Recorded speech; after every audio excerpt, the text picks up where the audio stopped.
From all corners of the globe to your ears, it's the Midnight Movie Cowboys. Sometimes informative, sometimes controversial, but always unpredictable. It's the Midnight Movie Cowboys podcast with your hosts, Hunter, John, and Stu. And now, on with the show.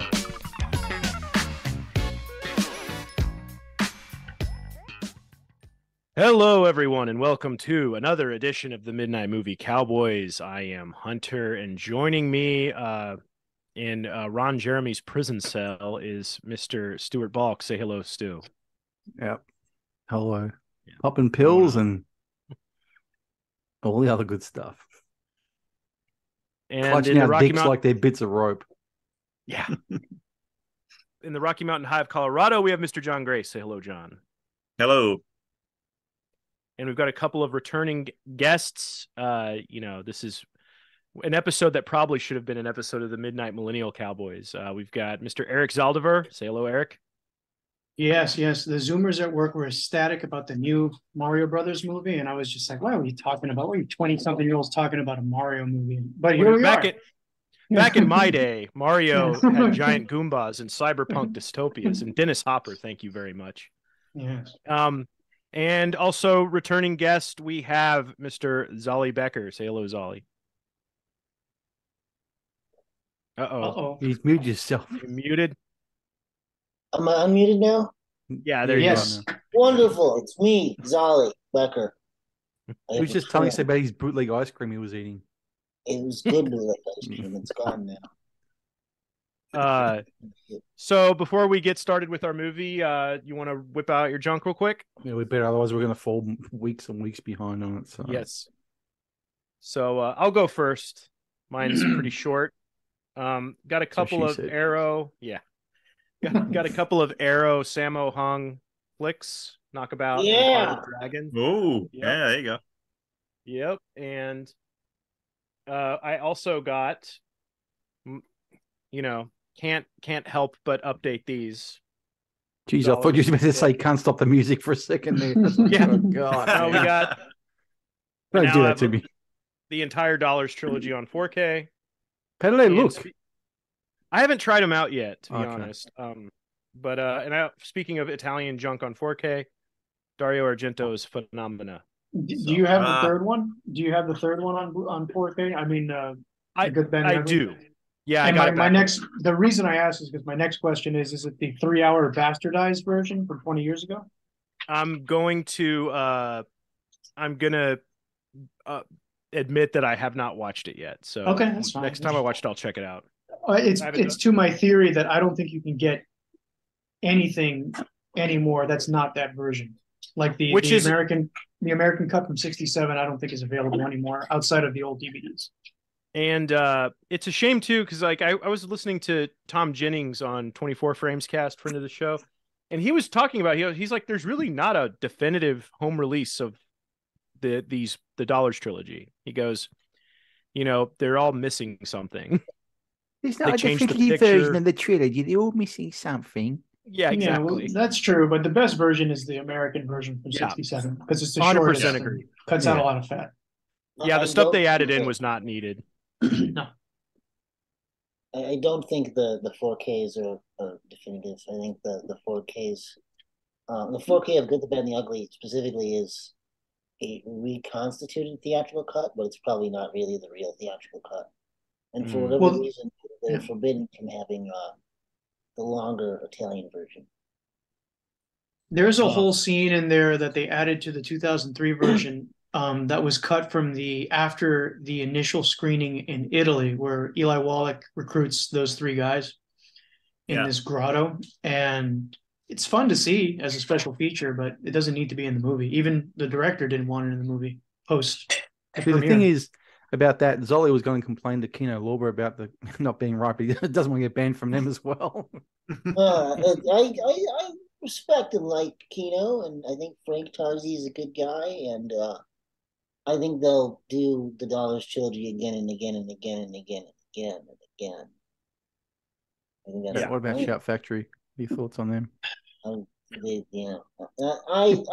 like that Cliff and Jeff have taken some of my my abuse to heart. And that made them a better label over the last decade. They never would have made it to 4K without me. No. No, certainly not. Well, that's it from me. Stu, you want to go? Okay. I'll just clear this background to none. All right, I'll go. Bit quick this one. Pick these up for $3 each. Very best of WCW Monday Nitro. The world's greatest wrestling managers. Yeah, you're seeing a theme here. Oh shit, what else? Bret Hitman Hart, 3-disc set. What else I got here? Oh, The Undertaker, History of the Undertaker, and Mick Foley. All right, that's the wrestling out the way. Picked up this for $3.50 off Amazon. Never seen it, wanted to see it, and not bad. The Beatles, 8 Days a Week by Ron Howard. So pretty much should be retitled A Dummy's Guide to the Beatles, but it was enjoyable. This one's for Hunter. Pink Flamingos on Blu-ray. Nice. Why not? Picked this up for $2. Probably going to get me a bunch of shit, but I don't care. I like this guy. He's a good singer. The best of Jimmy Somerville. And last but not least, picked this up for $40 off a dealer, and it is fucking sweet. Is there anybody out there? Pink Floyd. Which, for those of you who don't know what it is, it's The Wall live from 1980, I think. Yeah, I think it's 1980. But yeah, that's it for me. All right, John, what about you? Just a couple of things. Picked up. See if I can get this in here. Death Machines, which is a Vinegar Syndrome release of a Mary Chapsaki flick from the 70s. I think I saw a public domain DVD of it years ago, but I figured I'd check it out because true to Vinegar Syndrome's tradition, they packed it with a lot of bells and whistles, a lot of special features. And a Japanese film I have not seen, A Fugitive from the Past, a Tomo Uchida film that Arrow released. So Mr. Arrow Shelf, take a look at that. And you may want to acquire this if you don't have it already.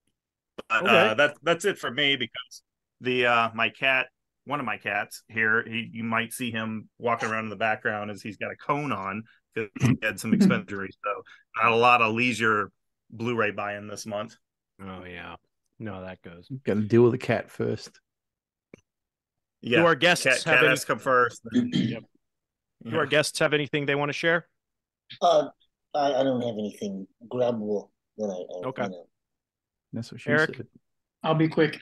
2 books, Lee Brackett short story compilation. Got it mostly for the cover. And I also got this adult Western for the cover as well. Very nice. Hot Night in Purgatory. Yeah. It's a good title. The cover. Yeah. Sounds like a share of a picture of the movie Fabio rights on next the week. They'll watch yeah. Yeah. Sell it to Skinamax. Yeah. Well, Skinamax exists still? No, I don't think so. Oh, that's good. Well, who am I going to sell it to? So yeah, there you go. Oh boy. So this week we are talking about Super Mario Brothers, not the mega blockbuster, biggest animated movie opening of all time, Super Mario Brothers that came out the other day. We're talking This Ain't No Game, 1993 Super Mario Brothers, directed by Rocky Morton and Annabelle Jankel. Produced What's the tagline on it? This ain't no game. This ain't no game. Oh, funny. I retitled This Ain't No Fucking Good. oh, oh man. And it's produced by Roland Joffe, who did The Mission and The Killing Fields. And The Fall from Grace. This thing. And shot by Dean Simler, edited by Mark Goldblatt, music by Alan Silvestri, and starring Bob Hoskins, John Leguizamo, Dennis Hopper, Samantha, I was there at the Viper Room. Mathis,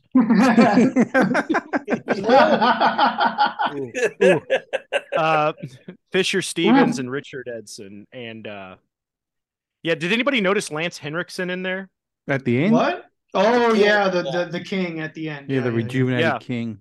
I didn't even Mulder. notice that was him till this time watching it. I was like, wait, So that's good. Lance Henriksen. It really lends gravitas to the whole project. It does. He said that he said when he just showed up to do that scene, and he said he thought one of the makeup girls was really attractive, and he ended up marrying her. So That scene's good. You know, it was a good movie. yeah. Sounds You're like not good going to get any time argument from me. Yeah.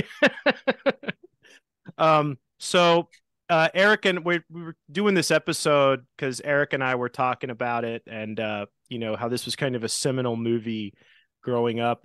So Eric, since this was your idea, I want you to start out with your experience with Super Mario Brothers.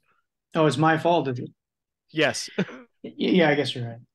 it's my fault too, but to be fair. Well, I did. Well, you agreed to it. I did it. I did it because the new one came out, and I thought, like, ooh, what better way to get those clicks, those downloads, by coinciding with a movie that came out 30 years later with the same title. Correct. Except for the movie part, because this is Super Mario Brothers the movie, so you know this is the real one. This is the definitive one. Yes. It is a definitive movie. It's live action. It's live action, of course. Yeah. Everything else is just baby shit. You know? Flesh and Blood Mario. Yeah. Oh, well, I mean, the Gen Xers skipped out back in '93, but the three of us saw it.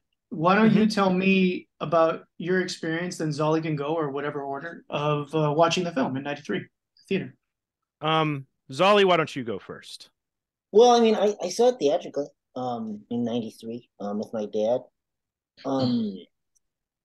Was my life changed by it on the initial theatrical viewing? No. But my journey with Mario the brand had not even begun because I was like 5 years old or whatever. So I had no reason to be precious about Mario, Nintendo, or Yoshi, or anything. But as far as standard movie making, it's formula stable, you know. Mm-hmm. But that was my initial takeaway as a kindergartner. Well, what was your experience with the video game before the film? You just Game Boy and Nintendo, but they're not really a narrative, no narrative, just a costume. My only metrics for success were at some point does Bob Hoskins get adorned in Mario's red and blue costume? At the appropriate time, too. The at last the third of the movie. appropriate time, yes, at the appropriate time. Now, mind you, at no point is Dennis Hopper or Fiona Shaw, they lizard people, but they had to make an aesthetic choice. How dinosaur-like are the dinosaur people, and do we present them as being credible and realistic in a Jurassic Park movie-going era, or do we show them as cartoon Nintendo characters who are not threatening? It would cheap it the fuck out, in other words. Yeah. Yeah. But, I mean, Dennis Hopper makes you believe that he is a dinosaur. he makes the audience. We go full children's theater at the movie, and he makes it work. Yeah. Hunter, what's your experience at the theater? So I was all jazzed about this movie. I had played Mario Brothers 1 and 3 and Mario Land on the Game Boy. And I was aware, I did not have a Super Nintendo, but I was well aware of Super Mario World. I had friends who had Super Nintendo, so I had played Super Mario World by this point, I believe. And so my dad took me to see it in the theater opening weekend. And, I remember sort of being struck by how much darker it seemed than the games, but I really enjoyed it. I loved the dinosaurs. I was a kid. This was in the era when all kids loved dinosaurs. So dinosaur stuff was awesome. Particularly the last third of the movie was particularly grabbed me because it had the most monster action. Dennis Hopper devolving into the dinosaur was really cool. He looked like evil Wojak, with the big grin. Like when Wojak is possessed by Satan, that's what he looks like. But I remember that struck me, and just like the little references to things, like I remember noticing like Thwomp Industries and Bullet Bills, and noticing these little references to the games. But like Zolly said, the story was just go rescue the princess from the castle. And like Parker Bennett, one of the screenwriters, said, he goes, there's no story to Super Mario Brothers. So we kind of had to just sort of weave it. And, but the thing is, the movie kind of didn't vanish, but I didn't revisit it a whole lot until it started airing on TV. And I think the reason for that was Jurassic Park came out, and Jurassic Park kind of erased it in my brain a little bit. Jurassic Park kind of killed that whole. It was the week after, right? Yeah, it came really quick, and But the special effects in this movie really hold up. Comparatively, like the Yoshi animatronic looks incredible. Yeah. But yeah, so it was definitely.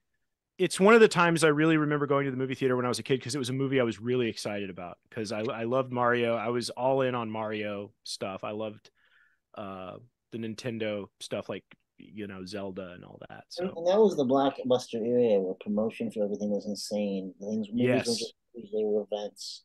They were mandatory events, mandatory child-focused events. Stu was laughing at the Yoshi animatronic. What's wrong with the Yoshi animatronic? It's great. What is there to complain about with the Yoshi? Fucking horrible. It looks great. No. Objectively, it looks great. You can make fun of John and I being Gen Xers, but I'll tell you what, if we had to grow up with your childhood, fuck that shit. I'll take what I had any day of the week. You guys had HR. Mario listen, shit. you had HR pup and stuff. We had that. Super Mario Bros. Incredible Hulk. We had all the cool shit as a kid. The Yoshi looks good. Stuff is so good. People actually think everybody involved with it was on drugs back then, and they weren't. That's how good it is. No, that was Lidsville. Yeah, Pete Pearl and Mary, or whatever the fuck their names are, say they weren't on drugs when they did Puff the Magic Dragon either. So, but they probably weren't.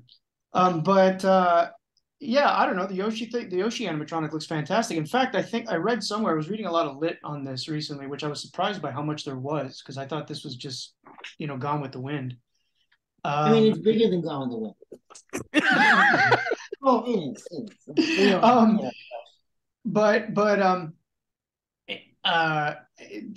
People from the Jurassic Park, creators of the dinosaurs in Jurassic Park, came to visit on set to check out this Yoshi animatronic. Have a laugh. They were very impressed. They were very impressed. My experience with the movie, I saw it in the theater in '93. It's very similar to, I guess, Hunter and Zolly for that matter.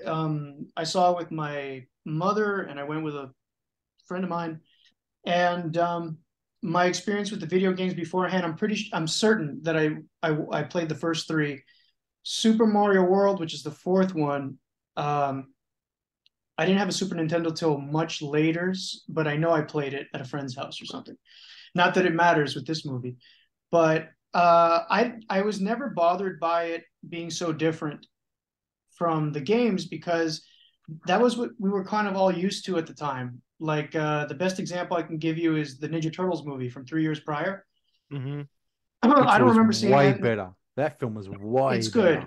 But that is nothing like the Saturday morning cartoon that we grew up with, or the after school cartoon that we grew up with at all.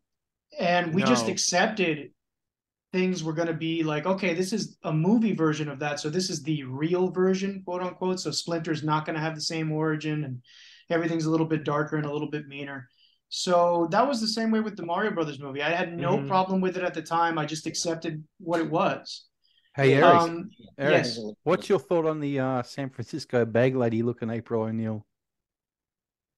Wait, give me that one more time. What'd you say? What's your thoughts on the San Francisco bag lady looking April O'Neil from the new one?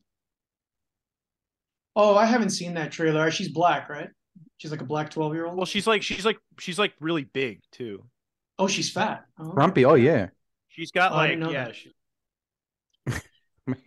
My take on that. I mean, look, listen. I reached my saturation point with that franchise a long time ago. So I don't keep up with what's going on in the turtle world. You know, I didn't watch any of the Michael Bay movies or anything like that. So, in fact, the last thing I'm gonna call John out.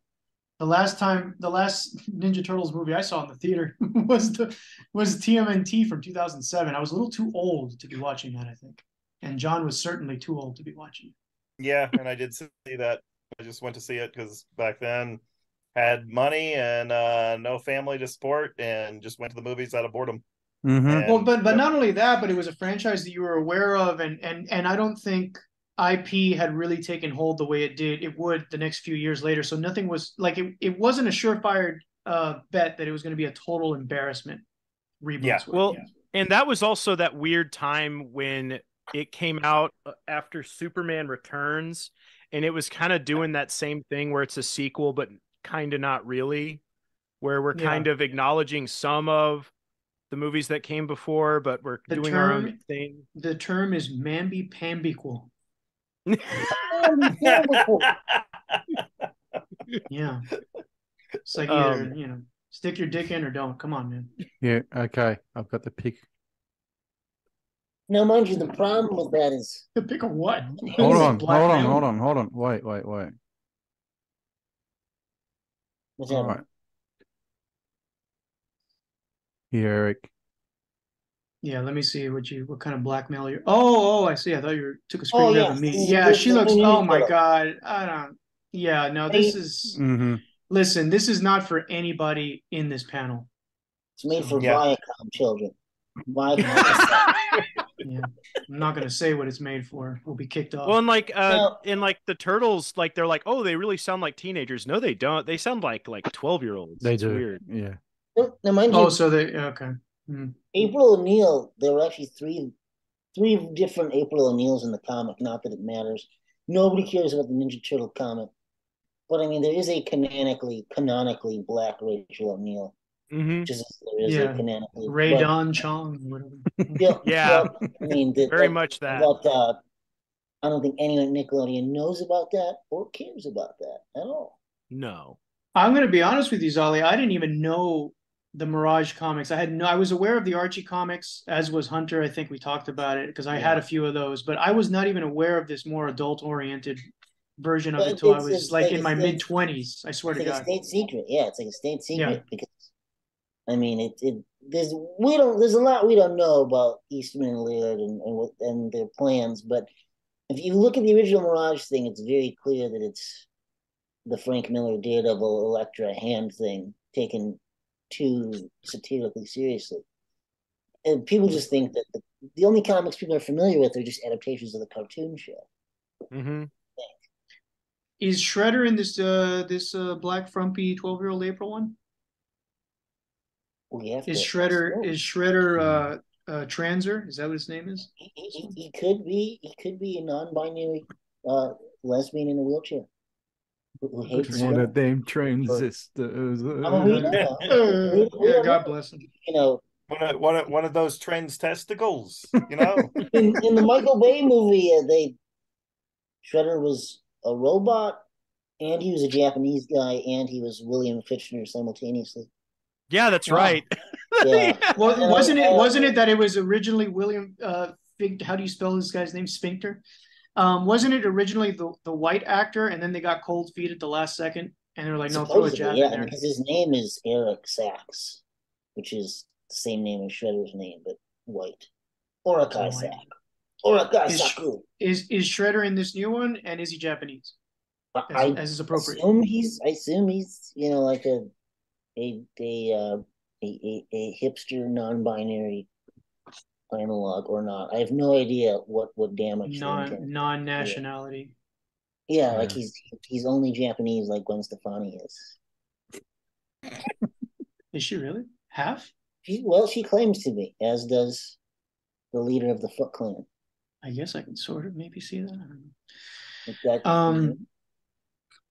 know. But we're way off track. I just used Ninja Turtles, the 1990 movie, as a sort of example as to why I accepted the Super Mario Brothers movie for what it was, and I didn't question really why it was different from the games. It was just it was what it was. Now as an adult, I know why it's different from the games, because they wouldn't have the technology to make the Mushroom Kingdom at the time or anything like. And there's no story, as they said, to the game, so they had to come up with something. Yeah, and I think the script originally was a lot lighter. I think it was a lot like one of my students read it and he compared it to The Princess Bride in tone and feel. Okay. But I think when Morton and Jankel came on, and they did Max Headroom, they did DOA with Dennis Quaid.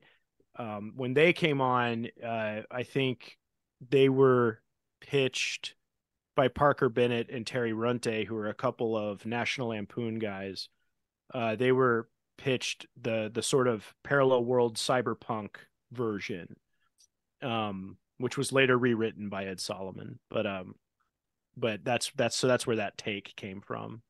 But it was kind of a how do we adapt this game where people run forward and jump on the heads of mushrooms and stuff. The production design of the Super Mario movie and the Max Headroom movie are identical. Yeah. Down to the cars with their little electric wire RC car thing that powers them. I don't know. Looking at that, I'm sorry, Jolly, go ahead. No, it's okay. Speaking of the RC car thing, because I'm going to forget later, I think. Actually, no, I have it written down here, so we'll talk about the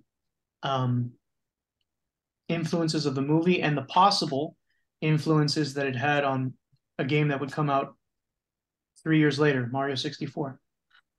Oh yeah. Yeah.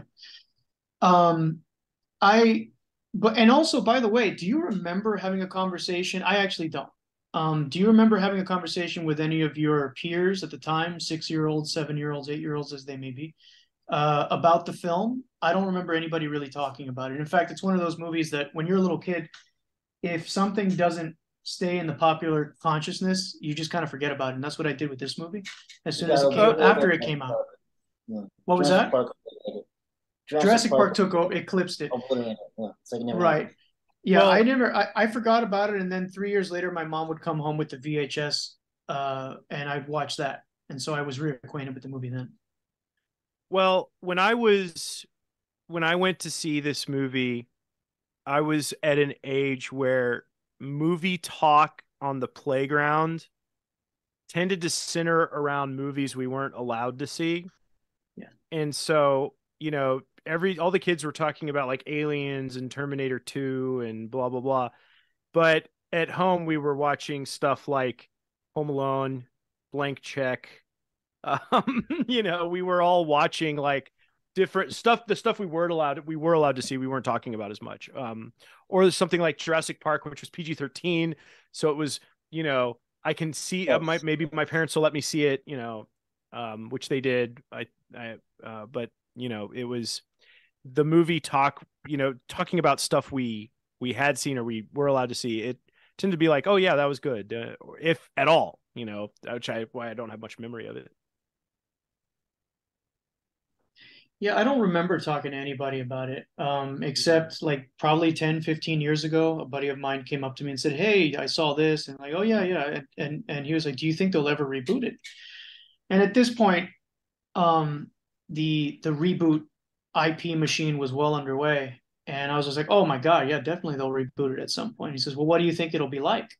And I said, well, they're going to do the exact opposite of what they did last time. They're going to throw the kitchen sink at it, and it's going to resemble everything about the games. In fact, you're going to have like a Mario Kart sequence. You're probably going to have a Luigi's Mansion sequence or something. All that came to pass. The only thing that didn't, from what I understand, because I'm not going to watch the movie, I don't care about this new one.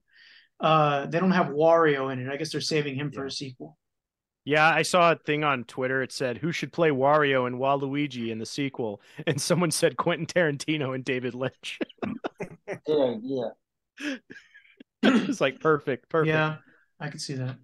But yeah, they didn't include, which I thought was weird because there's like tons of like I heard like Funky Kong is in it and a lot of these kind of Yeah, no, B-team. from what I've heard from the little kids at work is that it's Cinema of Recognition, another installment of that. You know, like, Okay. ooh, there's Jumpman running away from Donkey Kong. There's the penguins you can throw off the cliff in Mario 64. Yeah, I wish that was it. I just don't understand. Like, why is that worthy of watching? Is this cinema? Is that all it is now? It's just like, I recognize this, I recognize that. It's crazy though, but I remember thinking, you know, the same thing, Eric, and I figured they'd give it to one of these animation studios. Probably not Pixar or something like that, but I figured it would be like DreamWorks or Illumination or one of these. And Illumination, Blue Sky, whatever. Yeah, like I figured it'd be one of these, not like the top CGI animation studio, but one of the other respectable smaller ones. They should have given it to Aardman Animation and taken it back to Yes. the British humor and herky jerky claymation. It could be like the claymated Mario on the cover of Nintendo Power #1. Oh, Yes. that's We horrifying. should have gotten a CGI sequel, direct sequel to this one is what we should have gotten. But you know we're gonna We get would've like screwed that up. we're gonna get like a Donkey Kong Country movie now and all these. Oh, spin-offs. this opened up the floodgates. They've already Yeah. announced the Zelda movie. I think there was a Zelda movie in development in Netflix They- a while back. They're always talking about a Zelda movie. But now that's it's one of the almost a favorite. foregone. Yeah, well, ahead. it's the Zelda movie is as hot of a thing in the internet movie rumor mill as like a Metal Gear Solid movie. You know, it's one of those things that you hear a lot about, but it seems like, is it happening? Is it not happening? I don't know. But now it I seems don't- like a foregone conclusion. This made a bunch of money, and now like, I think they're really positioning themselves because audiences are not the sharpest tools, and they're really positioning themselves to because they realize that the cape shit is kind of dying, and they're like, okay, so what's the next abomination we can get everybody hopped up on? And it's going to be video game movies probably. Well, AJ Benza has already declared Cape No. movies dead, and Okay. he's already said that the Cape movies are over and it's video game movies now. But even though I think it looks awful and it's way overpraised, The Last of Us is huge. You know, the HBO series. It's It's another the video biggest game. HBO series ever. So two Yeah. massive successes, adaptations of the same medium, back to Mhm. back. So Back to it's back. like there's going to be more shit like this. Yes, That's probably 100%. why that Silent Hill 2 got greenlit more than likely.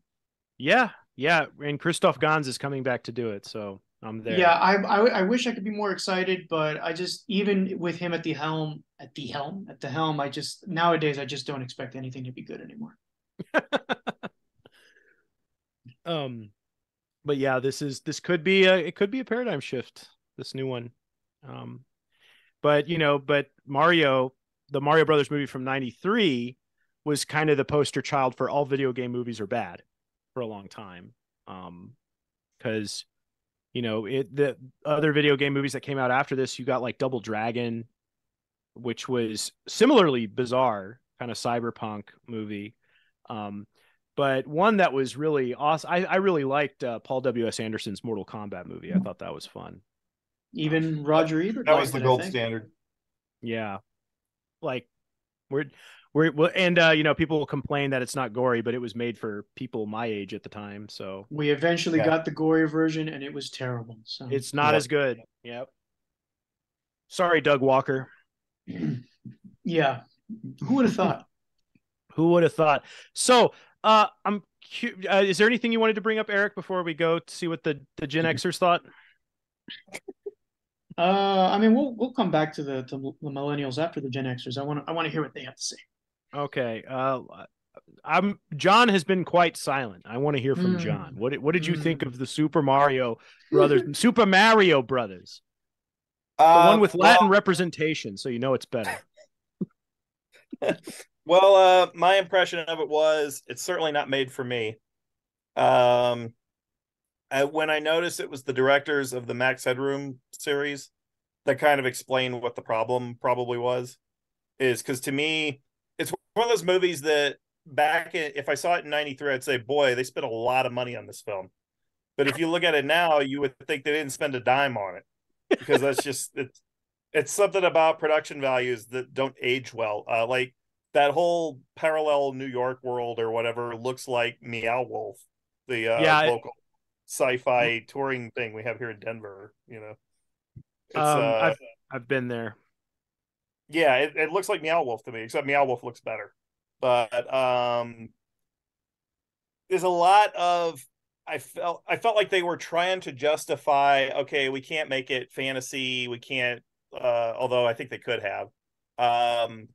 So they make it too realistic and grimy. Like they have to give a realistic context to everything in the video game, which I thought was a huge mistake. It's like, because when you go super gritty like this, you kind of reveal the problems with the concept. They should have done like made it bright, colorful, like the current cartoon thing, and they could have done it with like sets by that Japanese woman that built the sets for or designed the sets for Mishima and Coppola's Dracula. There's all sorts of things they could have done, and they could have done wire work and had them jumping over things and everything, and they didn't even bother to do that. And they tried to keep it too grounded in some sort of realistic setting, which I thought was a little laughable. It's a strange thing to watch, because I don't like John Leguizamo at all. I like Hoskins and some stuff, but Samantha Morton is kind of like what is she, like the death siren of the 90s in a way? She was with River Phoenix that night. Who else was she with that died? Well, she was I learned recently that Samantha she was Mathis. actually Samantha Mathis. Yeah, she was going out with Leguizamo on set, and then she dumped him for River Phoenix, and then Phoenix would be dead like months later. Yeah. And Leguizamo would be bitter for decades about everything. Yeah, I would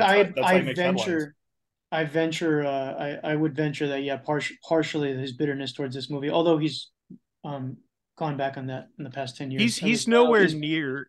Yeah, Bob Hoskins was very vocal about hating this movie. He said it's the one movie he wished he never did. To his death, yeah. Yeah. But Leguizamo has been much nicer about it recently. Apparently he turned down Philadelphia, the Tom Hanks role in Philadelphia, to do this. A better choice. Yeah. The better choice. True. But you know, when you watch documentaries about this, he acts like, oh, they took a big risk on me because I'm a Latin guy and it was hard to get work because I'm a Latin guy. But I'm like, bro, you were offered like Philadelphia too, and you weren't. It's not like you were eating top ramen, waiting for the next gig. You know, he was. Here's his dirty little secret is that he's a rich kid from Colombia. Yeah. Oh, I'm sure. Yeah. He hasn't struggled. How did he get rich? How did he get rich? Yeah. No, his uncle, his family were like politicians in Colombia and all that. Yeah. I don't know. I wasn't there in his private life, but I'm willing to bet that he didn't struggle as much as he claimed he did. Yeah. I mean, he was in a lot of movies. I mean, in the mid-90s, and still, I mean, then. Yeah. But I mean, his evangelism for the Super Mario movie is laudable, because he's come down to the right conclusion that it's an undying work of genius. Yes. Bob Hoskins had the Michael Caine effect. I didn't like the film, but I liked the house it bought me. Yes, but that's the professional thing to say. Mm-hmm. Everything I mean is a piece of shit. If you like it, you're a moron. Yeah. Well, that's classy. It's classy. But the work speaks for itself, doesn't it, Zolly? Yeah, I mean, it lives forever. Yeah. Now, mind you, full disclosure, I never really liked the Mario aesthetic of like the puffy, cute mushroom cartoon green bushy thing. So jettisoning all that was never really a problem in favor of 1990s Street Sharks realism. And like Eric said, I mean, yeah, the deviations from the source, either at that time there was a Mario cartoon. The Mario cartoon would be the most strict example of the Nintendo version of Mario in another form. That's true. Yeah. The jettisoning of all of that iconography, just down to like the costuming and the weapons they used, was completely fine and normal. The only No, continue, please. I mean, the only real problem the movie ever really, has with the source material where they can't is the jumping boots. They need like super boots to jump. I never thought the jumping element of Mario was like important because in all Yeah. video games you can jump. Like press circle to jump, just a function. Hmm. I think maybe Annabelle, Jaquiel, and Mhm. and Solomon were maybe too literal with the whole Jumpman Mario thing. Well, I saw Parker Bennett talking about, oh yeah, we gave him the boots, and I was like, when I was a kid, I just took it for granted that Mario could jump because jumping's a thing, Yeah, and it's I all didn't think it needed to be explained that Mario's really good at jumping. I think the boots are cool. I think it's a fun thing in the movie, but it's not like I didn't need that explained to me. The Mario's jumping. I didn't even consider the boots being a reference to the jumping stuff in the game. I thought, I guess it is. That's the most obvious. But I thought it was there's a boot power up in the third one that I would Mhm. never like getting because it sucked. I thought that's Yeah. what it was. well, yeah, it definitely is a reference to the power ups and the boots and the hats and so forth because they get their normal New York costumes and they get their toy accurate costumes, but I mean, at no point does he get like a hat power up, but we have to assume that I feel my the brain hat cells power is up. fucking dying by the second I think Yeah, it is. well, there's a lot of symbiogy and symbolism in the movie going on. Yes. You have to trust the We, fungus. we have to we have to assume that the hydraulic boots intellectually also represent the hat power ups too, Hmm. because they both get new Yes. costumes. I wonder if in So these new movies Mario will get the hat with the eyes that has its own I don't know. personality. Well, Bob Hoskins is no longer with us Yeah. for a sequel, for a revival sequel. Yeah, exactly. Super Mario World, the movie, Um, never to be made. I noticed this. I didn't think their jumping ability was a superpower or anything when I played the video game in the 80s because I did play the Nintendo 64 when I was a kid. But I just thought they were like spry Italians. That's all it was to it, Yeah, I mean, they can jump. Kind of like Terrence Hill type of characters just doing acrobatics or whatever. which might be what Miyamoto was influenced by when he created them. The Mario brothers, Bud What's this Spencer thing? and Terrence Hill, Yeah, Uh, yeah, definitely. Yeah, thin, fat. Yeah. mhm. Now, people like to pretend like the movie Brazil with Terry Gilliam is an influence on the Mario concept, and that Mario being played by Bob Hoskins is all down to Bob Hoskins appearing as an above-average plumber in Brazil. I never made that Ah. connection. Never did I. Wow, I didn't even think about that. I don't know if that's legit connection or if it's just fate. Coincidence, yeah. Fate, yeah, there you go. It's better. Is both movies have the tube aesthetics down completely perfect. Mhm. We take the tubing for granted in Mario. I mean, but it's the most real thing you got. Well, we've since collectively mentioned Ninja Turtles, Street Sharks. Now I'm just waiting for Cowboys of Moo Mesa, and my evening will be complete. So, Cowboys of Moo Mesa, Pirates of Dark Water. yeah, There's another I one. don't know. Were they syndicated? They may not have showed them in Minnesota or not on Fox Hmm. Kids, which I was addicted to at the time. I never watched Cowboys of Moo Mesa either, but I was aware of them. I there were a lot of cartoons that never played in my network district. Things like You know what? Skeleton Warriors. You know what didn't play in my neck of the woods was HR Puff and stuff. Yep, never seen No. it. I never saw Sigmund and the Sea Monster. Oh, you robbed. I've never seen Robbed of a Fraggle Rock. real childhood. Insufficient childhood. Hunter. Exactly. Well, I never saw the Pink Lady and Jeff. Oh, Neither did I, not until No. DVD, until the No. DVD. So Stuart, I'm gonna guess you loved this movie.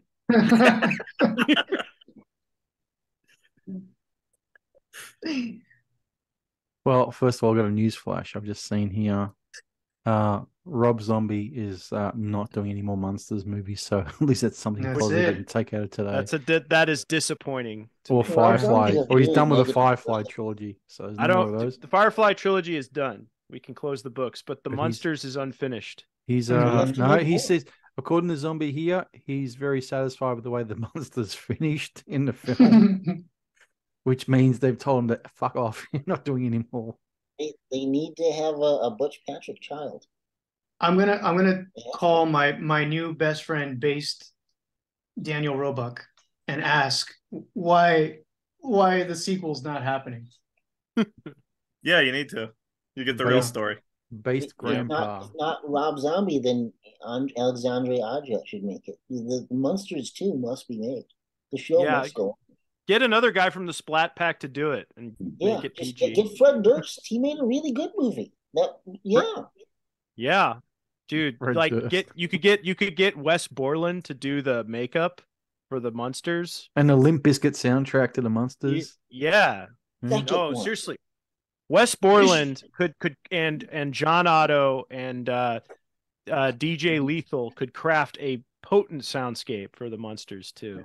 I'm, But would it I'm be They should- consistent with the they should world use that Rob this- Zombie created so lovingly? I like the movie too, but I think they should really take and it would the only way to do it would be to sort of reboot it with the same cast. Is Hunter's idea. Where the monsters, it's a flip side of things. The monsters are the boring straight people in this new bizarre world. in upside down Yeah. world where It's a good they, idea. they It's a good idea. AKA the horror convention, yeah. yeah they're the normies at the horror con. Not you far know? from not far from reality these days. No, I really. know it's Yeah. it'd be a Yeah. good like updating of the concept because I You think know, Rob that- Zombie will make the second one. Mm-hmm. Well, based Daniel Roebuck has a lot of ideas. yes he I does. can't For a see him sequel. not. He'll be forced to. All the garbage at Target with Daniel Roebuck and the other guy who's forgot who played Herman Munster. Oh shit. Yeah. Daniel Anyway. Phillips. Yes, Yeah. Daniel Phillips, Jeff Daniel Phillips. He's as great as Fred Gwynn. He's even better. He's even better than Herman Munster and the real Herman Munster. Yeah. I mean, I think that eventually Rob Zombie will be either pressed or seduced by all the plastic shit, and he'll have to do another. Let us hope so. Super Mario Brothers. Yes. All right. Yes. So Did you play the game, Stu, before you tell us about the movie? I was Did you ever play the 21, game? man. I was worried about chasing girls. I want to play my fucking Italians running around, jumping on mushrooms. What are you talking about? Women love video games, Stu. They love them. Yeah, girls love them now. Oh yeah, right, right. That's the thing. Like the girls on Twitch, right? Yeah. Yeah. There used to be a time not that long ago where everybody used to clap back at the boob tubers, as they were called. And now the boob tubers are out and about in full force and nobody says anything. They just accept it. Got to be respectful and obedient. Yes. You must be respectful of the boob tubers. Right. There was no tie-in Mario game for Mario the movie. There was no video game. Isn't that weird? Isn't that yeah. weird? I would have. You know how they did that Batman Forever, Mortal Kombat style animation? Yeah. You would think that they would have made one like that. I mean, there's Street Fighter. And it's Yeah, so that exactly. they did do Street Fighter the movie, the game. Right. But Nintendo, they've always just been a weird company. Like Roland Joffe even said that, he kind of came to them with a lower offer because he was wanting to use this to build basically fund to help bring in capital for a studio. It's Leitmotiv Studio. And Nintendo's president, who was like this old, really like kind of based old Japanese guy, probably a Yakuza or something, but he's the Very guy who likely. said like we don't make RPGs at Nintendo because they're for sad people who sit alone in their rooms and cry. Yep. He's Based. dead on. Based. Just a quick question. The two Japanese guys at the end after the credits, was that the inventors of the game? No, that's the implication. And in fact, John, and I'm sorry, Stu, we did skip over your. We're going to get to it in a moment. John said earlier that it. John said earlier about that. He was confused by who was this made for. What was it that you said, John? That was oh shit. Who was it made for? That you no, not that he thought it was a shitty adaptation and that it had nothing to do with the game. So close to that. But the original idea was at the end of the movie, two executives or representatives from Nintendo would come over to Hoskins and Leguizamo to get the life rights of what they experienced because they want to turn it into the game. That kind of explains that, like, oh, the movie is like kind of what the games are based on. And so they took license with the games, obviously, and made them more cutesy for little kids because back then video games were actually for little kids. They still are, but adults play them. And so, but then I get the studio got cold feet on that because that would have been too meta at a time when that kind of stuff wasn't probably acceptable for an audience. But they ended up getting what they wanted anyway, sort of, with that end credit sequence. I guess it was okay that it wasn't the Mario Brothers that the executives were going to, but the two henchmen, Iggy and Spike, and they also had it at the tail end of the credits. And by then, I'm sure people probably left halfway through the movie, much less stuck around for the credits. So they figured they were safe there. Anyway, funnily enough, Iggy is a character from the game, and he is named after Iggy Pop. Oh, and he has a brother named Lemmy, who is named after Lemmy from Motorhead. So all that stuff sounds is like canonically that Mario. One Piece where they just name everyone like Dio and I think it's a show. I think it's One Piece. Did Black Sabbath get better with Dio's beautiful singing voice, or did they lose the Sabbath sound? No, they got better. Yeah, I reckon. Yeah, it's a different beast, but yeah, Dio's just a better vocalist. Anyway, my takeaway from this is never again shall the film Master of the Universe be ridiculed, maligned after watching this shit. I like Masters of the Universe. So do I, but the thing is, everyone says, "Oh, it's not true to the cartoon, and it's just this and that." So well, I don't care anymore, and I don't think the film's that good at all. It's actually pretty fucking stupid, but compared to this, it's Casablanca, man. Compared to this shit, I even though the Masters of the Universe movie isn't at all related to the cartoon set on Earth, I like it because once again, it's a cartoon in live action. It's the only time I think it's the only time He-Man was ever brought to life in any capacity, and it's a canon movie, so and that is the other thing I took away from this. This film should have had the canon logo at the start. It looks that cheap. It was actually I don't remember what it really looked like in the theater, obviously, but I remember my memories of a murky VHS tape. I guess it looks really bad on Blu-ray. No, actually, quite the opposite. My 16-year-old has it. He's obsessed with this movie, and he's a smart guy. No, he's not. Yes, well, not in that aspect. I love him to death, but not in that aspect. I popped the Blu-ray in, and it pops. It's the same one you got, Hunter, the umbrella one. Yeah, it looks. Well, great. hold on, it pops, but it looks cheap and terrible. No, the cinematography looks fantastic. Oh, okay. Of course, but made by an Australian, so that helps. But the rest of the film is just putrid. It just. Okay. And I didn't mind that cartoon of not the the live action / cartoon with Captain Lou Albano and the other fella, Super Mario Bros. Super Show, I think it's called. The Super Show. The Super Show. Yeah, that's all right. But swing your arms from side to side. Yeah, but man, this one was just fucking bad. Shows. I just have ephemeral memories of that show because it would come on way too early. I would only catch it if I got up at like 5:30 a.m. to school. Or something. Yeah. I remember that with the Super Mario Brothers Super Show played at a decent hour where I was, but the one that was hard to catch was the Sonic the Hedgehog cartoon. Sonic. Well, the one that's much like this Mario movie, the Sonic Adam, as it's called now. Mm-hmm. The one that's in a cyberpunk future dystopian where Robotnik is basically one and he's turned all Sonic's little friends into robots. That's Yeah. the one to watch, not that shitty Looney Tunes Tex Avery version. The one That- where that- he's like, I need a chili dog. Yeah, I think there's chili dog references in the other one too, but Oh, the obviously chili not as dog- overt. The chili dog has entered into Sonic lore, but I think it came from that Looney Tunes one with the chicken robot, Yeah.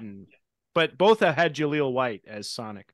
Yeah, I probably would have liked that Looney Tunes one if that was the only one that I saw, but I actually saw the Sad Am one first. So then when I finally got my hands on this other thing that was more available on TV at the time, I was just like, what's this crap?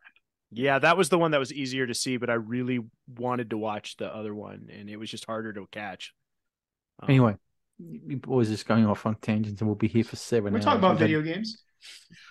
Do it on your own time, not mine. Okay. Now, I didn't like the film at all. I absolutely hated it. I gathered. Yeah. And it just, the acting was awful. Bob Hoskins looked like he just, oh my God, he was dire shame. It just, He was going back to the trailer for some of his libations. yeah. Some of his Well, sensations. on one of the extras on there, I popped it on for a second. He goes, I was doing Shakespeare in tights. Now I'm dressed like a fat Italian. I thought, well, shows it. Yeah, I don't think you get to complain. No. I disagree. Bob Hoskins was just as good here as the last 2 minutes of The Long Good Friday. There you go. Agreed. Now, Agreed. I envy, you, Stu, in Australia, because the Australian Blu-ray has the entire VHS work print. It looks like shit, but Well, it's there. that is the Snyder cut of Super Mario. It's the longer version where Mojo Nixon is restored to his human self. Has long been an elusive prize to the fandom, and I had no idea that Umbrella put it on their version. Yeah. That second site was the creme de la creme, but no. Yeah. The Umbrella Blu-ray is the way to watch this movie. There's nothing in Region 1 like it, I might have to get that then. Okay. Now, full disclosure, it's not available in Region 1 on Blu-ray at all, and it's not on Disney Plus, even though it is a Disney movie. So. Yeah. Oh, you can't get it there on Blu-ray at all. Oh, that's surprising. I can't believe I can't believe one of these boutique labels hasn't done like the Vinegar Syndrome thing with it or something. Well, actually, speaking of that, Umbrella is just partnered up with Vinegar Syndrome, so that should be interesting what they release in the next few months. I mean, maybe they'll do it a 4K Super Mario. Now, mind you, that's a pie in the sky. Actually, all jokes aside, it did play here theatrically last month for a week. Really? Yeah. Well, there is a growing cult around the movie, so that's not too surprising. It played not far from here either. Yeah, it's like if the fandom for this thing is strong on Twitter and stuff like that. If you go on the internet, like there's a lot of people who like this movie. In fact, yeah. Can you share screen sharing with me, Stu? Yes. Because there's actually Stu, I have something here that will make you angry. Want to no. You better not. You wouldn't like me when it'll I'm make angry. you want to buy a plane ticket and come right up here. Let's see, why is it not letting me share this? Double feature Mario Brothers and Can't Stop the Music. Yes, it's a Can't Stop the Music Mario Brothers crossover. With lots of Can't Stop the Pasta? Is that what it's called? Can't Stop the Pasta. Right. Okay. Right here at the National Video Game Museum right up the street in Frisco, there is a exhibit dedicated to this movie going on right now. Oh, Jesus. Look at bask. Feast your eyes on that. Like all that stuff from the movie. Now, this is what we call a proper exhibit. Yeah. Yes. That right there is Hunter's living room. Does Samantha Mathis still fit in that? That's Hunter's dress. Oh. That's Hunter's dress. It's Hunter's dress. Yeah. Yes, it is. I've worn it to bed many times. He dresses up as that princess, whatever fucking name is. I forgot. I've generally forgotten her name. I don't know. Oh, it's Daisy. Is it Daisy Daisy, from the that's Super Mario. What were those Game Boy Mario games called? Yeah, Super Mario Land. Super Mario Land. Yeah. Anyway, Super Mario Land 2, the 6 gold coins, first appearance of Wario. That one's great. Still plays. anyway, Mm. here's a fun fact. I was looking up the cast last night. I said, "Oh, I know Bob Hoskins. I know John Leguizamo. I know Dennis Hopper, the poor bastard. I mean, if anybody should be embarrassed, it's Dennis Hopper in this thing. I mean, he's getting off too light. He's great. He I should love be. it when He should be My happy favorite- he was in a big studio movie yeah. at that Yeah. point. My favorite part is when he turns that guy into a monkey and he goes, "Monkey." Monkey. Best part of the film. So good. Yeah, I mean Dennis Hopper brings it just as much in this movie as he does in Speed or Meet the Beatles. He plays that. Well, actually, you know what? The post drug the post Blue Velvet Dennis Hopper villain is a uniform character, even in the first season of 24. Not threatening really at all. You know, what was the best Dennis Hopper film post Blue Velvet? It is Super Flashback. Flashback. I really Oh, like that one a lot. Yeah, it's funny. Yeah, it's a good It's film. got heart too. Anyway, Do you That was remember the- people complained that he was Koopa and not Bowser? I don't remember Bowser being a thing at the time until the N64 installment. I remember just being this is King Koopa. I 'Cause I think didn't read Yeah, the manual. Bowser is King later. Right? Koopa King Koopa was his name in the Mario Super Show. I think he was widely known as King Koopa. That's probably why. But if you read I believe if you read the manual for the first game from '85, it was Bowser, King of the Yeah. Koopa. But I never read the manuals. Yeah, it was Bowser, King of the Koopa, but it was just one of those things where it was kind of interchangeable. Yeah. The lore was kind of loosey goosey. anyway, I mean, Princess Peach, Princess Daisy, same name. It's Yeah, well, and like Daisy, like now is like Luigi's girlfriend, canonically, and I think that might come from this movie because it absolutely does. Yes, folklore absolutely. from this film. so Yeah. does Mario sliding down icy passages in Mario 64. Yeah, I wanted to get to that. Yeah, do you think that had influence on the game? The I think sliding? I think these movies did have a definite influence on the game.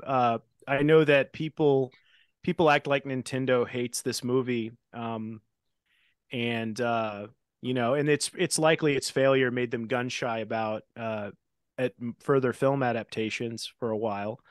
But Roland Joffe said that they basically said, "You guys just do your thing. We make video games. We don't know anything about movies. Like, go ahead. Like, go. You don't need any input from us. Like, No, I just made the mission and how the film get the Yeah. killing fields. yeah. You Well, take that and, video and game and you run with it. Shit. Well, and he ghost directed some of it because I think Morton and Jankel were fired towards the end of production, and Joffe and I think Dean Simler directed the second unit at that point. Anyway, Yeah, I anyway, believe the final cut is Joff's movie. I was looking up the Yeah. cast on this last night, as I was saying, and I knew some of the others. And I thought the one who plays Mario's girlfriend, Daniela. I said, I know that face from somewhere. Who is she? So I looked her up.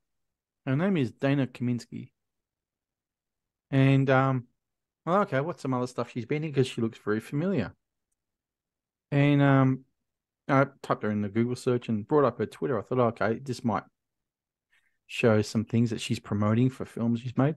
No, it turns out in April 2020 was her rant about Orange Man Bad, DT. Just rants and rants and rants and every one of them. And she's saying, "Oh, I've had the cough for 3 weeks now. It's all your fault, Donald Trump, etc." After that, no more posts. Nothing for 3 Weird. years. So, oh yeah. So you think and there's no more posts. There's no more posts on Facebook. There's nothing. Her Instagram's dead. So I'm thinking if the Instagram's dead, she may have followed it because there's been nothing for 3 years. For somebody who posts frequently, and there was nothing after the January 6th post, nothing. So, Full disclosure, Stu. Hunter and I were trying to. I mean, we still could do it because it'll take some time to edit this, but and you can cut this out. Make a timestamp on this so it doesn't. I don't know where it's at. But I found her phone number, and we're going to interview her to ask her some questions about it. But yeah, I called and nothing. There's no answer. Mm. So, And when was yeah, that? About a week ago, less than that, like Oh, days okay. ago. Okay. Yeah. Okay. Yeah, we were thinking maybe she'd be somebody to get. Yeah, my Y'all know pitch was Homer going to be Sim- like we go ahead. Oh no, you.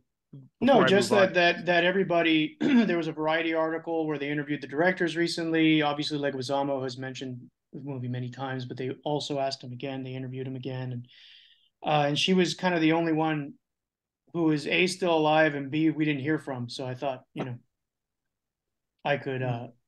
But what you're telling me is she might not actually be with us anymore. She might be with No, Dennis not Hopper going and by Bob that. Hoskins. Just April 8th or 9th was about it.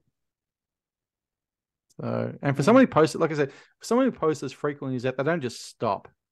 Yeah. Yeah, and she's not high profile enough to where you could easily pass you by in the news. Yeah. Yeah. But did y'all know Homer Simpson was in this movie too? No, who's he No. playing? The voiceover guy. He's the Dan narrator. Castellaneta? Yeah, he's the Oh, narrator. yeah. That's really okay. Yeah. That was another thing I learned this time around. Yeah. But really, there's no story to this thing. There's nothing coherent at all. I think there's a story. I think there's more of a story than in the game, for sure.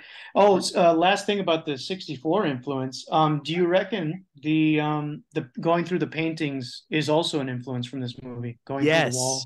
Yeah, going through the wall, the way it moves is the same.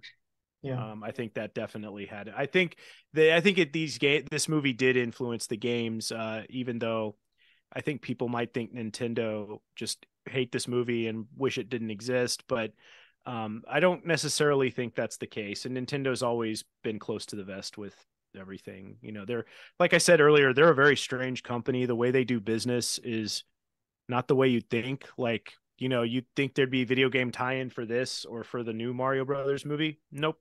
That's just not how they roll, No. Yeah. They've always been sort of a very strange group of Japanese people who they behave more like a toy company than a tech company or something. Help me out. Is Yeah, Mario yeah. games? Sorry, Zolly. Are Mario games still highly collectible? Zolly, you'd know this. Oh yeah, Anybody? But people just like the Nintendo cartridges. Game Boy games don't really hold their value. Some of them do, but people NES and SNES games people need. I know one of the Mario's is absurdly valuable. I think it's Super Mario 3, maybe. Right. Because Yeah. or something. If you can like sealed copies of those games go for like A lot. like You don't see them sealed anywhere. absurd amount of money. But even on the Nintendo Switch, the games on that, they tend to hold their value or appreciate. They don't really, if you go buy Breath of the Wild or Mario Odyssey, you're probably going to be paying what you would have paid for it when it was new, unless you're catching a weird sale or something. Retro video game collecting has ruined everything. Oh, Yeah? it's the prices of it are through the roof. No, it's insane. Yeah, and you probably have one person to thank for that. Maybe somebody would have gotten there afterwards, but that's James Rolfe. Oh yeah, because he reminded us all of the junk that we forgot about when we were kids. Yeah. It's like, hey, you all remember the Teenage Mutant Ninja Turtles game from Konami? Oh boy, do I. Do you think the car? Go ahead. Sorry, Eric. It's similar to the vinyl revival of the last, say, 7 or 8 years with the video games. Have always been that way. It's always been highly collectible. There was a time I remember because in the early 2000s, my dad, for whatever reason, got this bug we had an NES back in the late 80s, early 90s. And it had been 10, 11 years since we even thought about it. And he decided to go to some pawn shop to get another one to play the old game cartridges that we still had because our old system died ages ago. And everything was dirt cheap. I mean, we bought cartridges in buckets. It was like $1 a game. This is like 2001 because it was when Twisted Metal Black came out. I remember there was advertisements for it. And it was all dirt cheap. All retro stuff was just junk, seen as junk. It wouldn't become huge until 2006 or so, 7. I'm telling you now, boys. I'm telling anybody who will listen.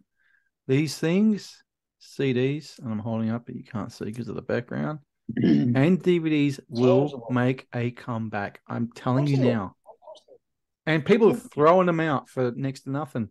Mm-hmm. And I was telling my sons yesterday, we're in the car, and I said, this is the golden age for collecting the DVDs and the CDs now, because people are throwing them out and they will come back. I've seen it before in the 90s with the vinyl where they'll throw away friggin' records for $1 each, 10 for $5, 20 for $15, or whatever, Which now, God, some of those things would go for a fortune. I hope you're right, Stu. We'll see what happens, because we're about to enter a global recession and the banks are going to fail, and all the stuff you've been hearing about. It's more so, Eric, with CDs anyway. People are too used to Spotify. Oh, I can pull up this Megadeth album. That's fine until Megadeth say we want it off the platform. Oh shit! I had the first 10 Megadeth albums on CD. I gave them away. Now I got to scramble to find them because they're no longer on Spotify.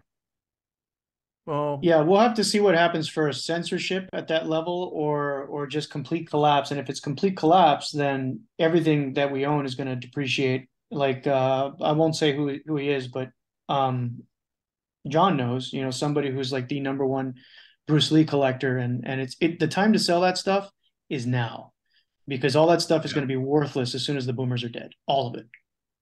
Mm-hmm. Yeah, no one will remember it either. Yeah. I mean, CDs obviously have a longer lifespan than Bruce Lee, because it was only 20 years ago, 30 years ago. Yeah. Bruce Lee was 150 million years ago, so might as well be anyway to kids. Yep.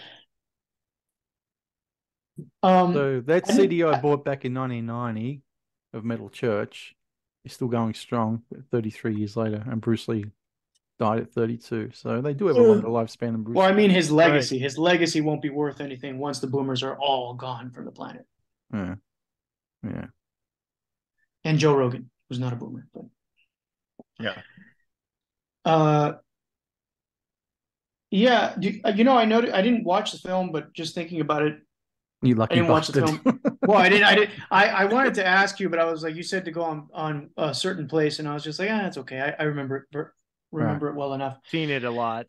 Yeah, but thinking about it now, going through my head and seeing clips, I realize now that the flamethrowers, which are very prominent in the movie, are the reference to the fireballs, the reference to the flower power-ups. Oh yeah, I noticed that when I was a kid. I was like, never even thought about it. Never even thought about it. Do you think that the car chase with the RC cars was a Mario Kart reference, despite the fact that Mario Kart was released a few months after the movie? I think obviously they could have shown them some footage or something, and they thought they were forward thinking enough to think like, oh, let's throw this in. Or is it all coincidence? I think it was a coincidence because the writers never mentioned Mario Kart, and they talked about playing Mario Brothers 2. But it's possible. The weird one. Yeah, Mario Brothers 2, which is not a real Mario Brothers game. Mario Brothers 2 in Japan did not come to the US until much later, because it was basically the same game as the first Mario. Same assets and everything. It was just really, really hard. Like, it was just super hard Mario.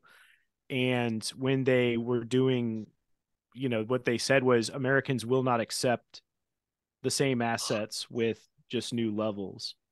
They want a whole new thing. And so they took a game called Doki Doki Panic, and they turned the assets into Mario looking assets, and they released that as Mario 2. That was also, besides the reskin, that was the name of the game back then, because Zelda 2 was nothing like Zelda 1. Yeah, Zelda 2 was a complete, the Zelda formula wasn't cemented until Link to the Past on the Super Nintendo. Yeah, just like Snake's Revenge, the Metal Gear sequel. That's Snake's Revenge, Castlevania 2, Simon's Quest is not. Yeah, Simon's Quest, which that they would return to that with Symphony of the Night in a way that made more sense. But with Zelda, the real Mario 2 came later. It was called Mario: The Lost Levels on the Mario All-Stars collection, and now I think you can buy it or play it as Mario 2. But speaking of that, there's a game that one of my sons, the one who bought the Blu-ray of this, was heavily chasing. Was it Super Mario All Stars on? Shit. Super Nintendo. Yeah, it might have been. Yeah, Mario All Stars was a kind of an upgraded version of Mario 1, 2, 3, and the Lost Levels, the real Mario 2. And that as soon as that same thing, game, yeah, the same games, but with Super Nintendo level graphics. right. I'll grab it from his room in a second. But apparently, he was telling me when that thing goes up for sale, it sells within a few minutes. I own a copy in Florida. I'll have to think about that, see how much it's going for. The cartridge, though. Yeah, no, it's not a cartridge. Anyway, you boys carry on. I'm gonna be back in a second. Okay. Yeah. But the reason I thought the Mario Kart thing might have been not just because the cars themselves, that's kind of obvious, but the fact that they were shooting projectiles at each other. They were throwing the fireball, I mean, but the car aesthetics all come from Max Headroom. But the emphasis on like go-karts and shit, they don't have cars, they have go-karts in Mario movies. So it's entirely possible that, they were shown, the hot new thing, which is Mario Kart. And they're like, we have to incorporate this. Because there's a lot of, in the same way that, like, the fireballs are references to power-ups as well as other things, it's entirely possible that was their version of the then nascent Mario Kart concept. It's entirely possible. Could be. It is possible. Because they were dripping in Nintendo garbage. I mean, even though Nintendo gave them like the hands-off treatment, they use those Nintendo Super Scope things. I'm surprised there was no Super NES Power Glove, but there should have been. Yeah, that's true. Fucking Freddy got one. But I was just gonna say Dennis Hopper's Devo gun is a clear reference to the Super Scope for the SNES. Yeah. I mean, I think if there was a Super Nintendo Power Glove, I would like to think that Dennis Hopper would have had one. Anyway, this is what I was talking about. Anyway, for a start, Eric, that's the Blu-ray. Oh, very good. If you don't like it, you can send it to me. That's my son's. Yeah, I got you. This is the game I was talking about. That's the one. It's got the work print on it. Yeah, and it's the one with Mario as a magician or whatever in the cover. Let me see. I didn't get to see it.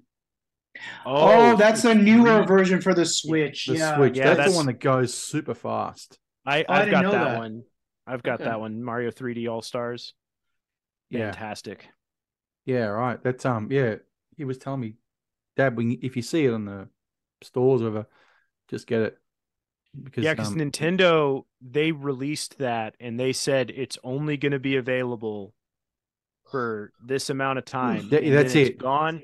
It's out of print and it's not going to be available digitally either. That's right. Yeah, he goes. That's exactly what he said as well. Yeah. So it makes sense that goes for crazy money.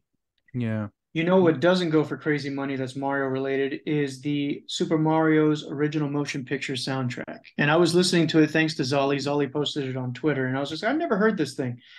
The first side A is nothing but bangers, folks. Nothing but bangers. I enjoyed it so much at work. The soundtrack actually is better. It's a strange that you bring that up, Eric, is I've never ever seen a end credit sequence where the first thing you see is a song by Roxette, or by anybody for that matter. It's always cast, directed by it. But for some reason, this one was whatever the song's called by Roxette. I thought, okay, and I mean, they were a hot property back then in '93, Roxette, but to be at the start of the end credits, bizarre choice. That is odd, yeah. Yeah. Yeah, you got Almost Unreal by Roxette. You got the best version of Love is the Drug by the Divinals. You got one for the kids. You got Walk the Dinosaur. That's one for the kids there. Oh, yeah. Yeah. You got Marky Mark and the Funky Bunch. I Want You. I Would Stop the World, Charles and Eddie. And then the last, the B-side's not as great. There's a Queen song from, I think, Day of the Races in there. Tie Your Mother Down, yeah. But no Limp Bizkit. No, this is pre-Limp Bizkit. This is pre-Limp. There's before Limp and after. This is before. That's how life is scaled. Yeah. 2000 LB. Yeah, I don't know. I like the cast. You didn't like Hoskins in the role. I like Hoskins in the role. Hoskins, to me, is kind of the first time a mainstream audience ever heard Mario speak, for the most part, outside of the Super Show. I did hear that the guy that plays Mario since the 64 days, he was voicing Mario for the pinball machine from 1990, but I never played that. I never ran across that in the wild, so I don't know about that. And I'm willing to bet most of you didn't either. But this is the first time, like, we just, I thought from then on Mario was going to have this Brooklynite accent, but that didn't quite come to pass. I like Hoskins in the role. I think Leguizamo has good chemistry with Samantha Mathis. It's a likable cast. Mm-hmm. Yep. Dennis Hopper's, I like and I like Fisher Stevens and Richard Edson as the kind of bumbling Bebop and Rocksteady types. Yeah. Yeah. Mm. And Iggy and Spike. Iggy and Spike. Yeah. I thought it all, is it good? Probably not objectively, but I thought it had a story. You introduce the concept of the women disappearing from Brooklyn, and you find, and that gets paid off later and all that, and then that leads to going into the Dino Hatton dimension. Looks like a lot has been made about conspiracy theories. What's that terminology where they show you something in a movie that comes to pass in reality 10 years later? What's the conspiracy term for that? Is it something programming? Like, predictive programming. Predictive programming. That's clearly that's. I mean, not clear. I don't know if it's the truth or not, but like obviously the two towers. It looks like. Yeah, I was going to say this has that in there with the twin with 9/11. Yeah. Yeah. Also has it with the Brooklyn Italian chicks. I mean, they couldn't have made any more of a caricature than what they are. I don't know if they really like that over there. I have no idea. Listen, if Marissa Tomei won an Oscar for My Cousin Vinny, then I think Dana Kaminsky is due some respect from the Academy Awards. Quite frankly, I agree. She needs an honorary Oscar. Yeah. I mean, as presented by Donald Trump. You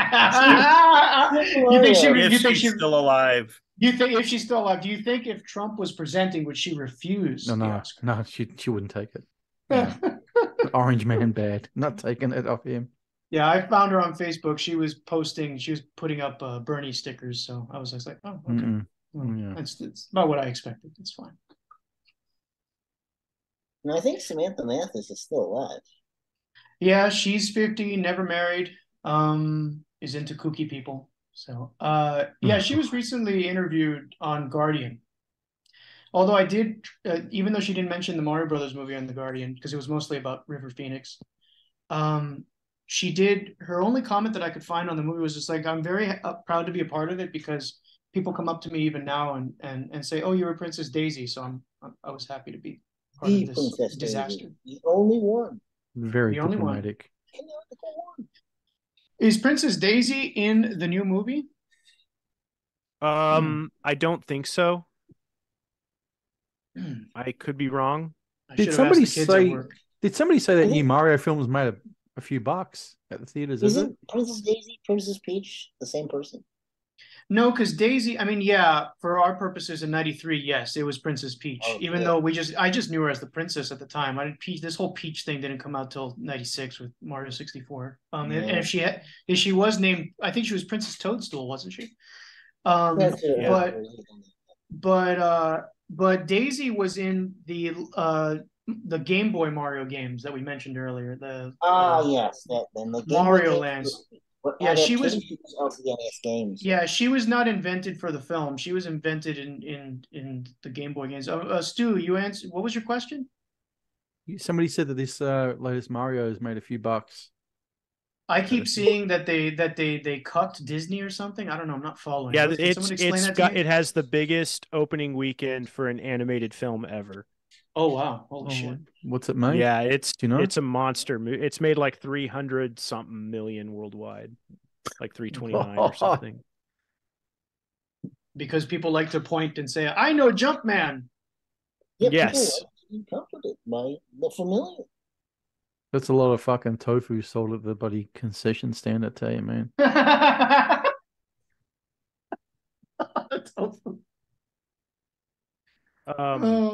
hope but- parents took their kids. I hope 20-something, 30-somethings didn't go see this on the Oh, normal my version. niece went with my brother-in-law on the first session, apparently.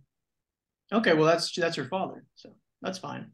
Yeah, and I'm talking about people my age going. I mean, Zolly, you know, excluded, of course. I'm talking about people my age going by themselves to go see. I mean, I Mario Brothers. don't think I'd go see Mario, but I'd have to be Okay. dragged to the I'm theater. surprised. Yeah. I thought you see everything actually. I do, but like in children's movies, no, it's too depressing. Okay, yeah, that's how I feel. The last children's movie I saw like by myself was I forget which Pixar. It was a Pixar movie about 7 years ago, but the experience was so demoralizing and depressing that I didn't want to do it again. Toy I Story mean, 3? I think it was Toy Story. I think it was it wasn't Wreck-It Ralph. It was I think it was Inside Out. Inside Out. Okay. Oh God, yeah. I haven't seen anything Pixar related since Toy Story 3. I think in retrospect, even though I liked Toy Story 3 and I liked all the early 2000s ones like Monsters Inc. and Finding Nemo and all that and Incredibles. Incredibles probably still is good. But I think in retrospect, probably the best Pixar made is the stuff in the 90s. Because after that, it's looking back at all that stuff.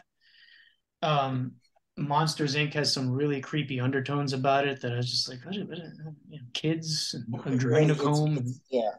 That's probably why they fired John Ledesma for real. I mean, you know, it isn't just, you know, unwanted touching of the furry otherkin animators. It's and anything post Toy Story 3, you can just fucking forget about. All that shit is garbage. Nothing is even memorable. Like I can't even tell you what The Good Dinosaur is about. It's not memorable. It's about a good dinosaur, Zolly. Yeah, but like the better dinosaur movie is obviously Super Mario Bros. Yes, absolutely. And I wonder if Disney still owns it in America. They must. That's a good question. Yeah, Hollywood, was it Hollywood Pictures with the Sphinx? Hollywood Pictures.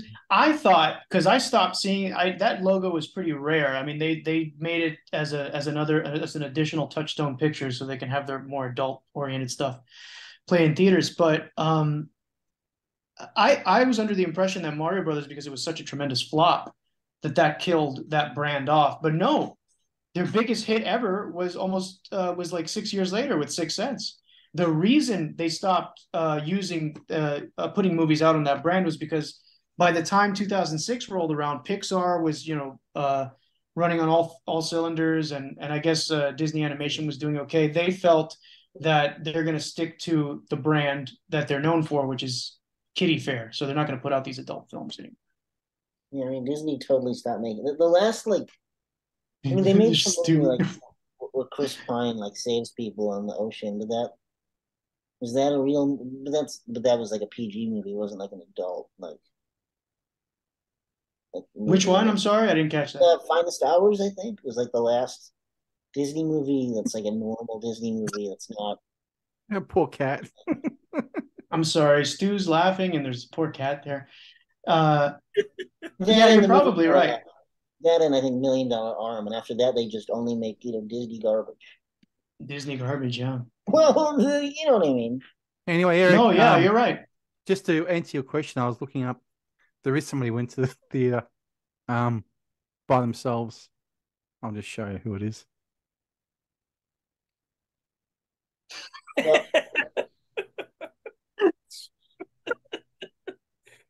How did he make it to the theater? Can't seem to get out of that chair. Those mobile cards. Digitally beamed to he got a beam to his computer.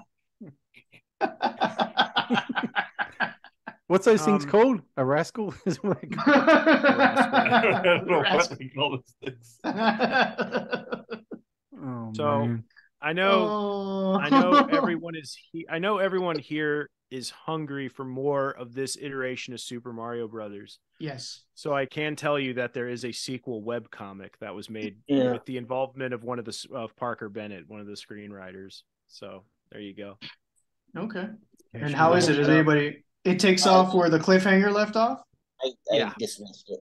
I dismissed it. You dismissed it? Okay. I dismissed it when it happened. I was like, it has to be a real movie. Yeah, I agree. I actually agree with that. Yeah. Webisodes are so 2000. It's such a dead But thing. I don't really feel that Super Mario Brothers ended on a real cliffhanger that needs answering. The adventure. That's a good point, Zolly, that you bring up, because when I watched the end credits, I said, "Oh, you poor bastards! You primed yourself up for a sequel that never came." Why do you think it bombed? Because it's fucking shit. That's why. No, but nobody knew that at the time. Like, what didn't get audiences to the theaters? Because video games were damn big in 1993. Mario was damn big in 1993. Rocky Morton's theory is that there was kind of a parental backlash against video games, that they were like, oh, my kid doesn't do his homework, he's playing the Mario games. He thought maybe parents kind of revolted and didn't take their kids to see it. I think there could be something there, but Mario was big. Mario was more recognizable to kids than Mickey Mouse. So it may have been this movie just didn't really resemble the product, and maybe kids weren't clamoring to see it. I don't know, but I think that's what it was. Yeah, I think that's what it was. The marketing didn't reflect the game, so to kids it looked like a fake thing. Do you think this would have worked better as an animated feature? Yeah, it would have made more money. It seems to be. Yeah, I mean, it's working well right now as an animated. Well, yeah, but but 30 years after, it's totally different culture. I don't know. I'm going to push back on that a little bit. Here's why. Maybe it's apples and oranges, and you can tell me to fuck off. But no, don't know. Hold on.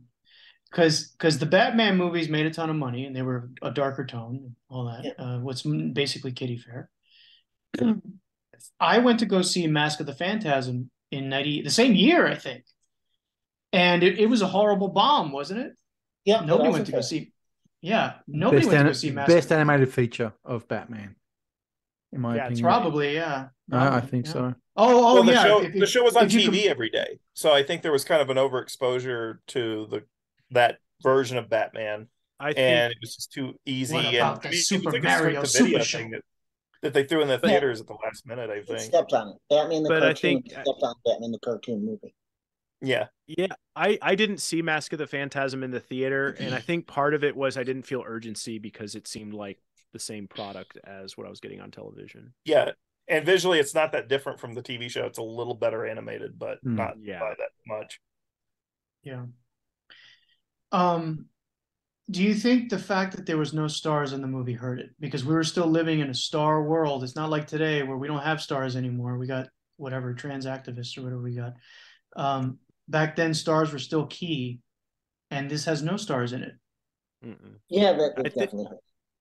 I think so, because if you had a bankable star, it probably would have made parents a little more receptive to going to see it. Was John Candy still alive back then? Yeah, he was actually. He would die in 94. Yeah. Yeah, they shot this in summer of 92.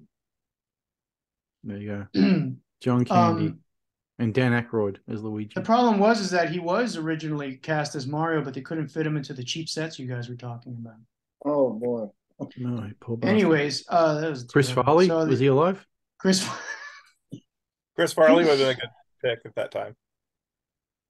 He was big on SNL. He'd be perfect for the role. He'd snort cocaine and grow 6 feet tall. Grow 2 stories tall.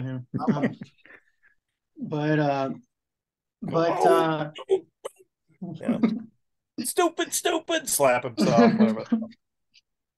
Terrence Hill and Bud Spencer, they should have gotten them. Yes. No. Really would have bombed. I mean, I like them too, but no one knows who they are. You know what? Italy, if the movie came out in Italy, it probably did. And if it made money in Italy, we would have gotten a ripoff of it with Bud Spencer and Terrence Hill. Chris Farley and David Spade as Luigi.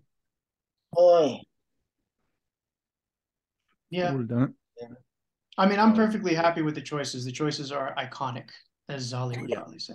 Yeah, I mean, I can't see anyone else as Mario or Luigi. It's difficult. It's very difficult. And you know, my brain, that's the real, that's how it really was. Mhm. Yeah. All right. So Why do you think why do you think dinosaurs were a thing with kids? And this is not because of Jurassic Park.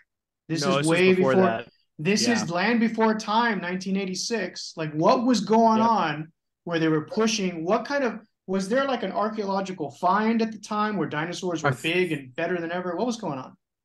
wasn't there a T-Rex found archaeologically in the late 80s, You know early why? 90s? Like people are like T-Rexes Something like really that? look like that, therefore let's get excited. I don't know. A But there cartoon was from my dinosaur childhood. frozen. A cartoon from my childhood that hasn't really come back in the nostalgia factory's Dino Rhiners. Do y'all remember Dino Rhiners? Yeah. I don't. I remember Dino City and I remember We're Back. Well, Dino Rhiners was like time travelers were going back to the dinosaur period and like, you know, putting like mind control technology on dinosaurs and using them to fight each other. It was awesome. That does Like, sound pretty cool. I had I like a think T-Rex. I I had think a what it T-Rex was, I that think had I have like a brain I think I have box. your Like, answer. Cars got boring. Because when I was a kid, I liked dinosaurs, and this is in the 70s, and we had Godzilla movies on TV and the Harryhausen stuff on TV and stuff. But kids mainly played with Hot Wheels. And Yeah. 70s cars, you still had the muscle cars, you still had good looking vehicles. Almost every car looked kind of cool. Even a dorky little Toyota Corolla would look kind of interesting. And in the late 80s was kind of the rise of the moon buggy cars where they all look like golf carts or something. They just were very ugly vehicles, you know, and I think that car culture started to subside for kids, you know, to get them interested in that. And you'll notice today there's no car shows where you're going to see cars from the 80s and 90s. Nobody cares. And with kids, I think they looked for other things, and dinosaurs were a thing. You know, wasn't superheroes, wasn't really, except for Batman. Maybe And kids always have dinosaur faces. yeah, it's like, but like dinosaurs get bigger, I think, with kids. Because at the time I was like oddly unique in that I liked dinosaurs. Other kids were Hot Wheels and all that nonsense.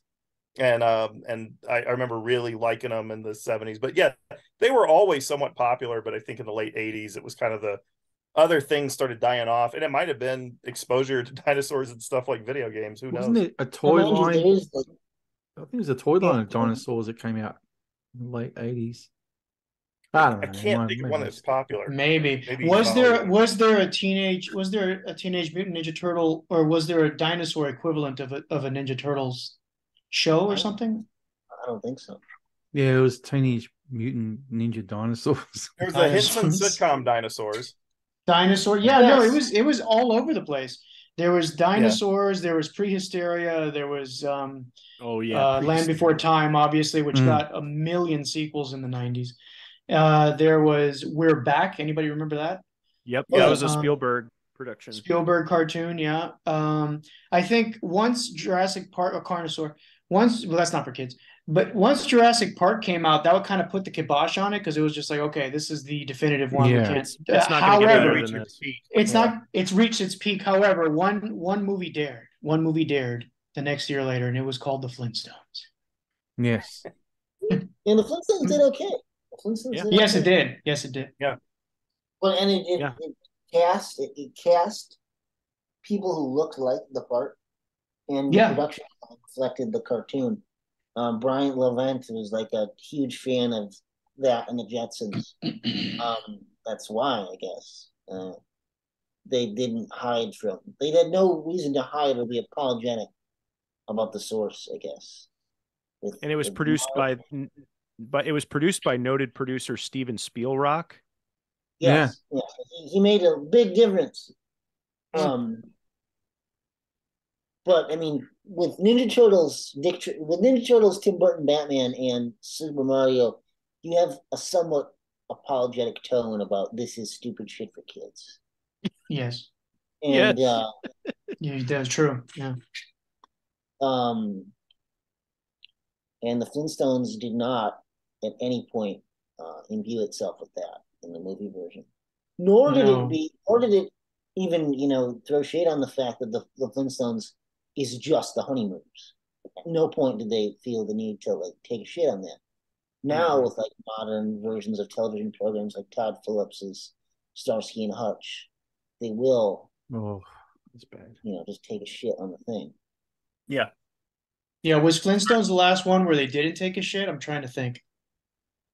The Monsters, did that take? I mean, the monster. Well, it depends that's on who takes it. Yeah. that is an anomaly. Mm-hmm. The monster. I mean, I like Flintstones Viva Rock Vegas also, but it is a I never saw that one.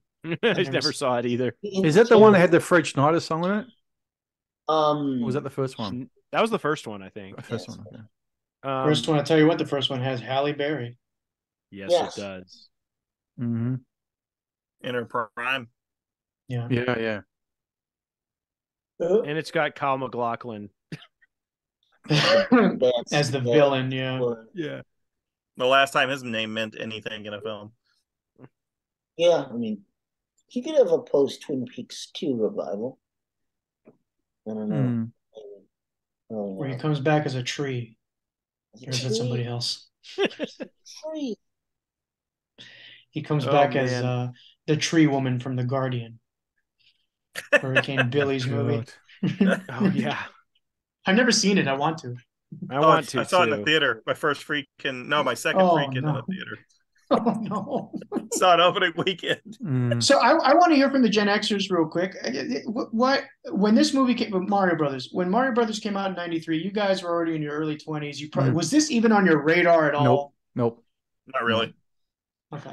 I would go to the theater a lot, just because I worked from the building I was at. Across the road was a theater, and the movies were $6-7. So I was going all the time. Single guy, no kids, no family, none of that. And I remember seeing the Super Mario Bros. Poster. Nope, no interest. It must have dropped like a rock as it did, and then it was just like it was still during the time where if if movies made money, they stayed for a whole year in the theaters. If they didn't make money, you're out of there. Even the bad review for it didn't entice me. Unlike People Under the Stairs, got a 0.5 out of 5. I ran straight to the theater after work that day to see it. I had to see it. But Super Mario Bros. Couldn't care less. Yeah, that was a time when I was like, okay, I'm an adult. I'm too old for kids' movies, and we just didn't go see them back then. It's like, I'm not taking my girlfriend to see Super Mario Brothers. It's just not happening. But 14 years later, you'd watch the Ninja Turtles movie.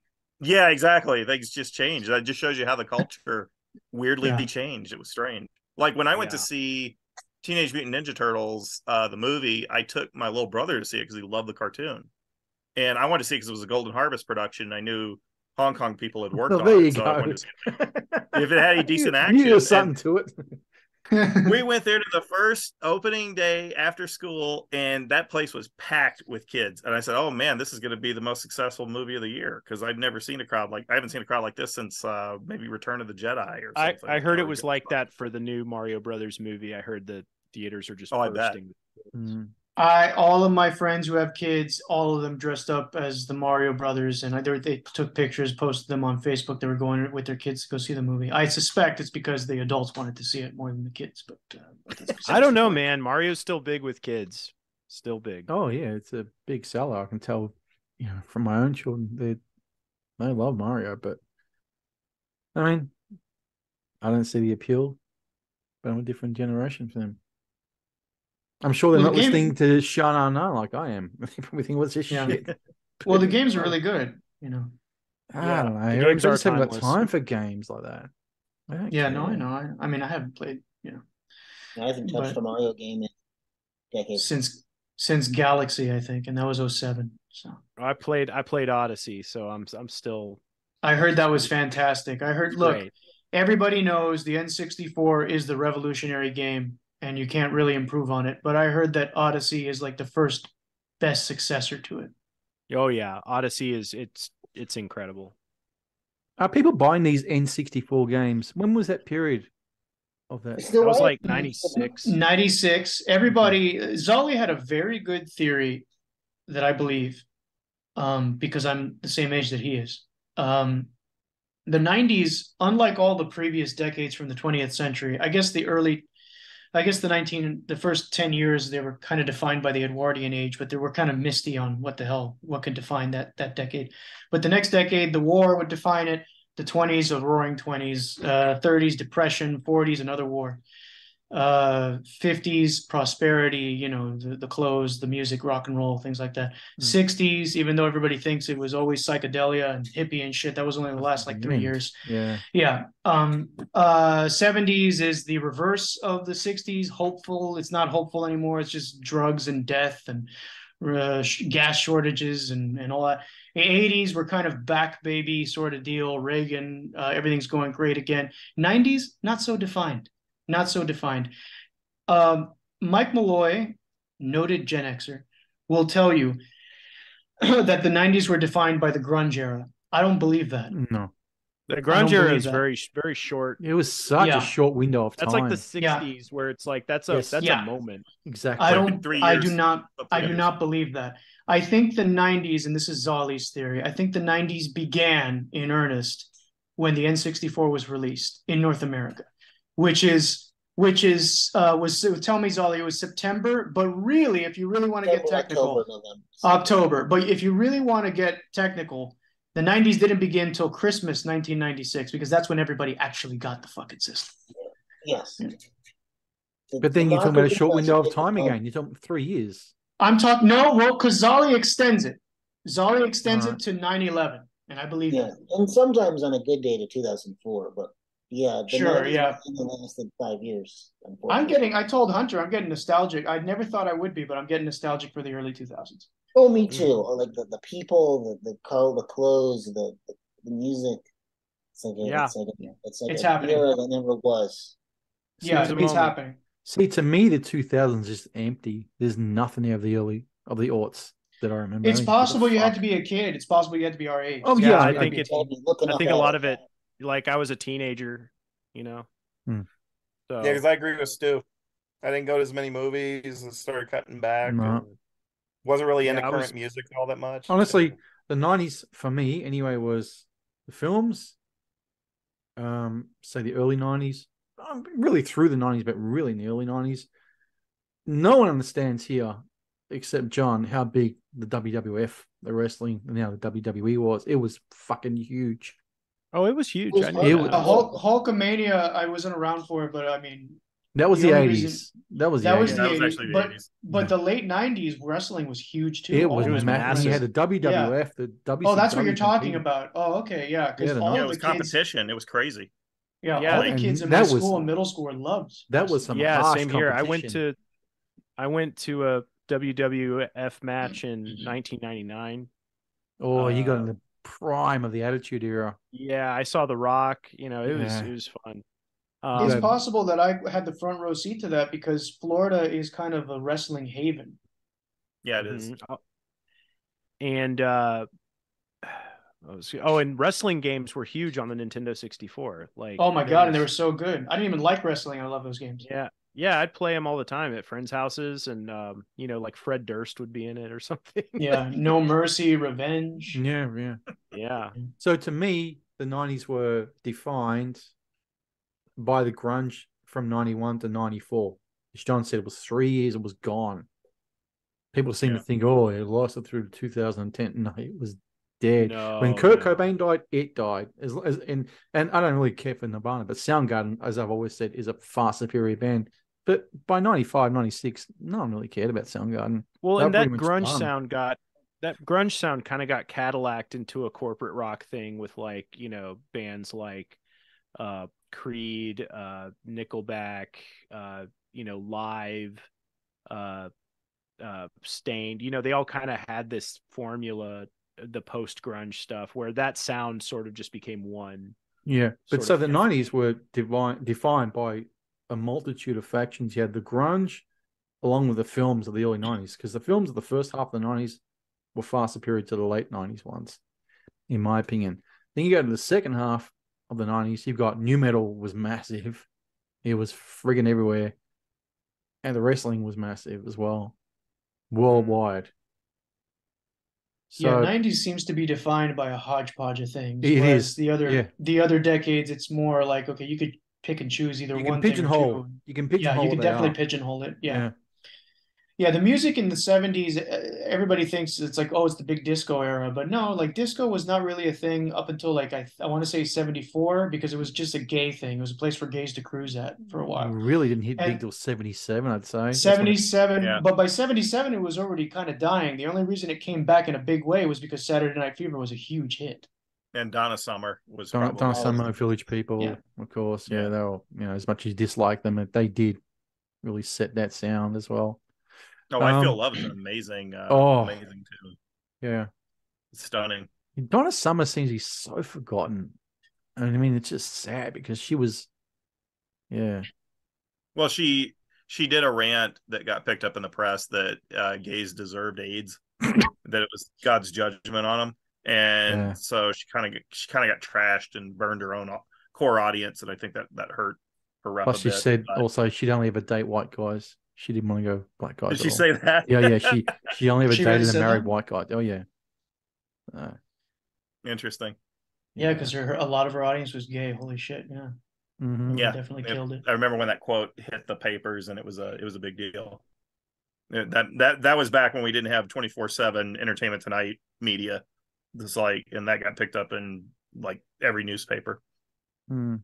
We didn't have 24/7 news. We had Lucio Fulci's in America movies in American theaters next to Treasure of the Four Crowns. What a time to be alive, people! Yes, 80s are very different. What a time to be alive! And I tell you one thing now, boys. If tomorrow they will say all social media is to be wiped and never to come back, I'll be very, very happy.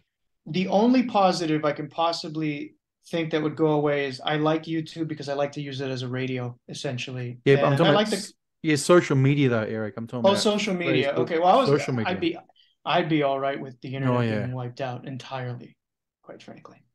I'd have to go to the Warner Music Building and start attacking people physically. But yeah, I'd miss YouTube.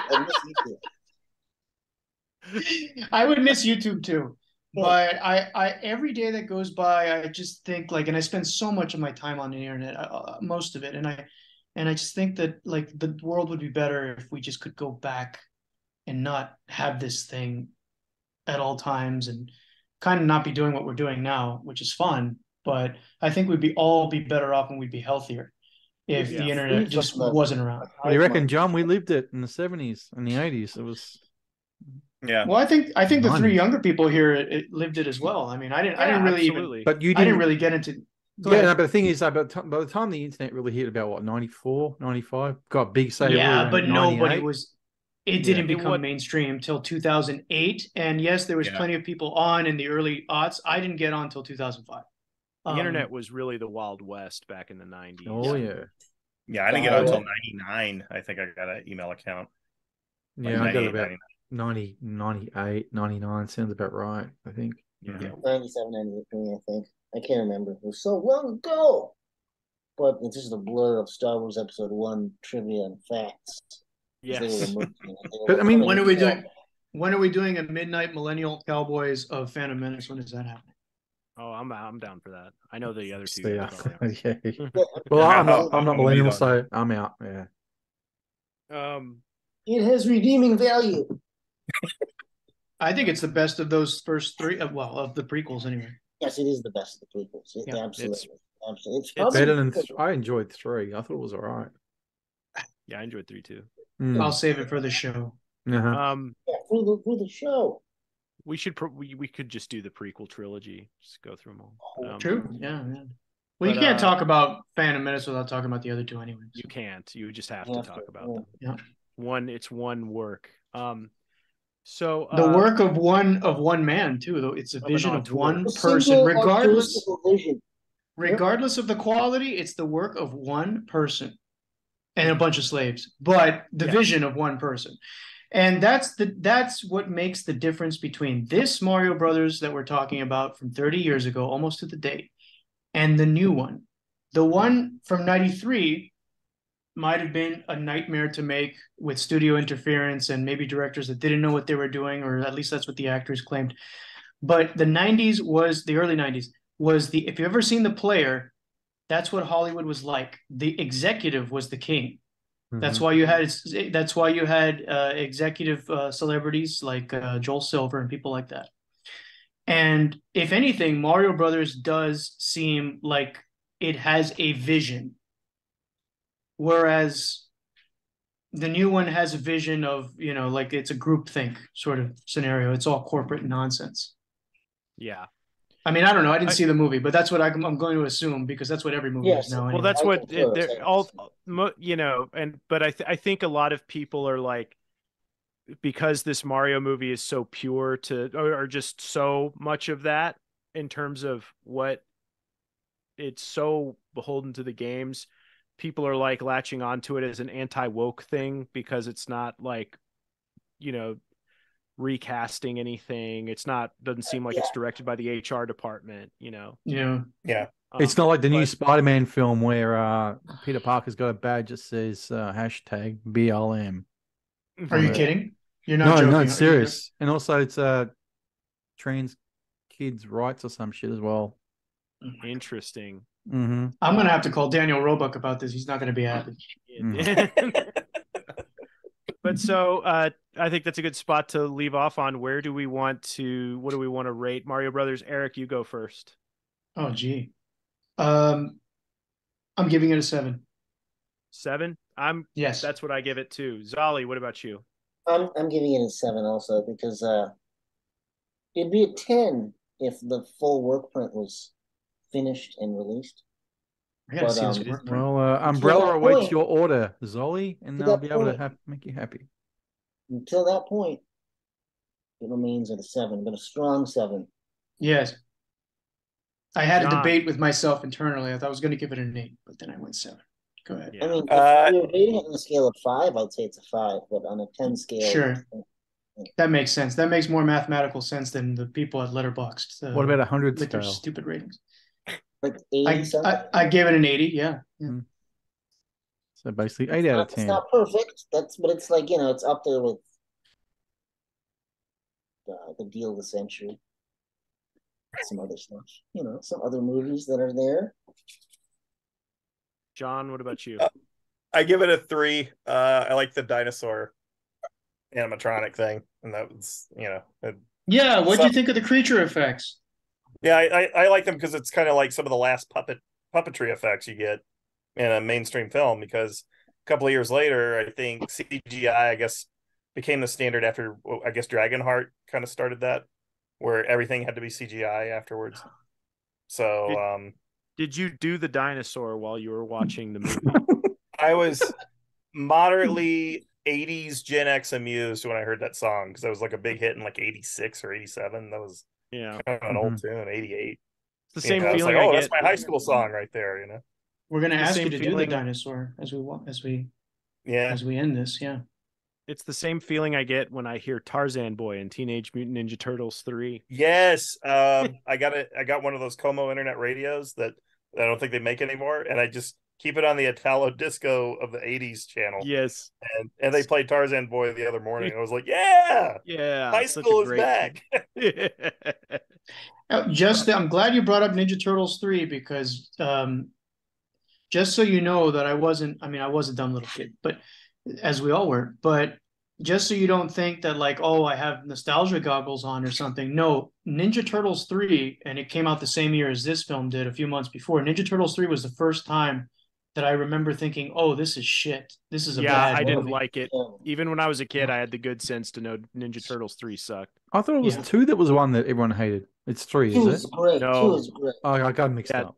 Okay. Yeah, 2 is people like like to. National Film Registry level great.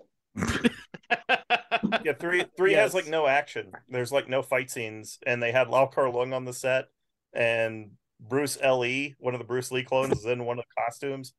There's no action in the film. They cut all the fights. Yeah, it's and they also cheaped out on the suits, and the suits Yeah. look terrible. They're noticeably really bad. Yeah. Like Splinter, like it's shot like a sitcom. Like when Casey Jones walks onto the set, it's like he waits for applause. It's really weird. Yeah. um, Although kids cheered his appearance when I saw it in the theater with my brother. yeah, And, he oh, pauses yeah. for like, it's Yeah. Like when Ross walks onto the Fonzie. So wait a second. You didn't see Mario Brothers 2 months later, but you saw Ninja Turtles 3?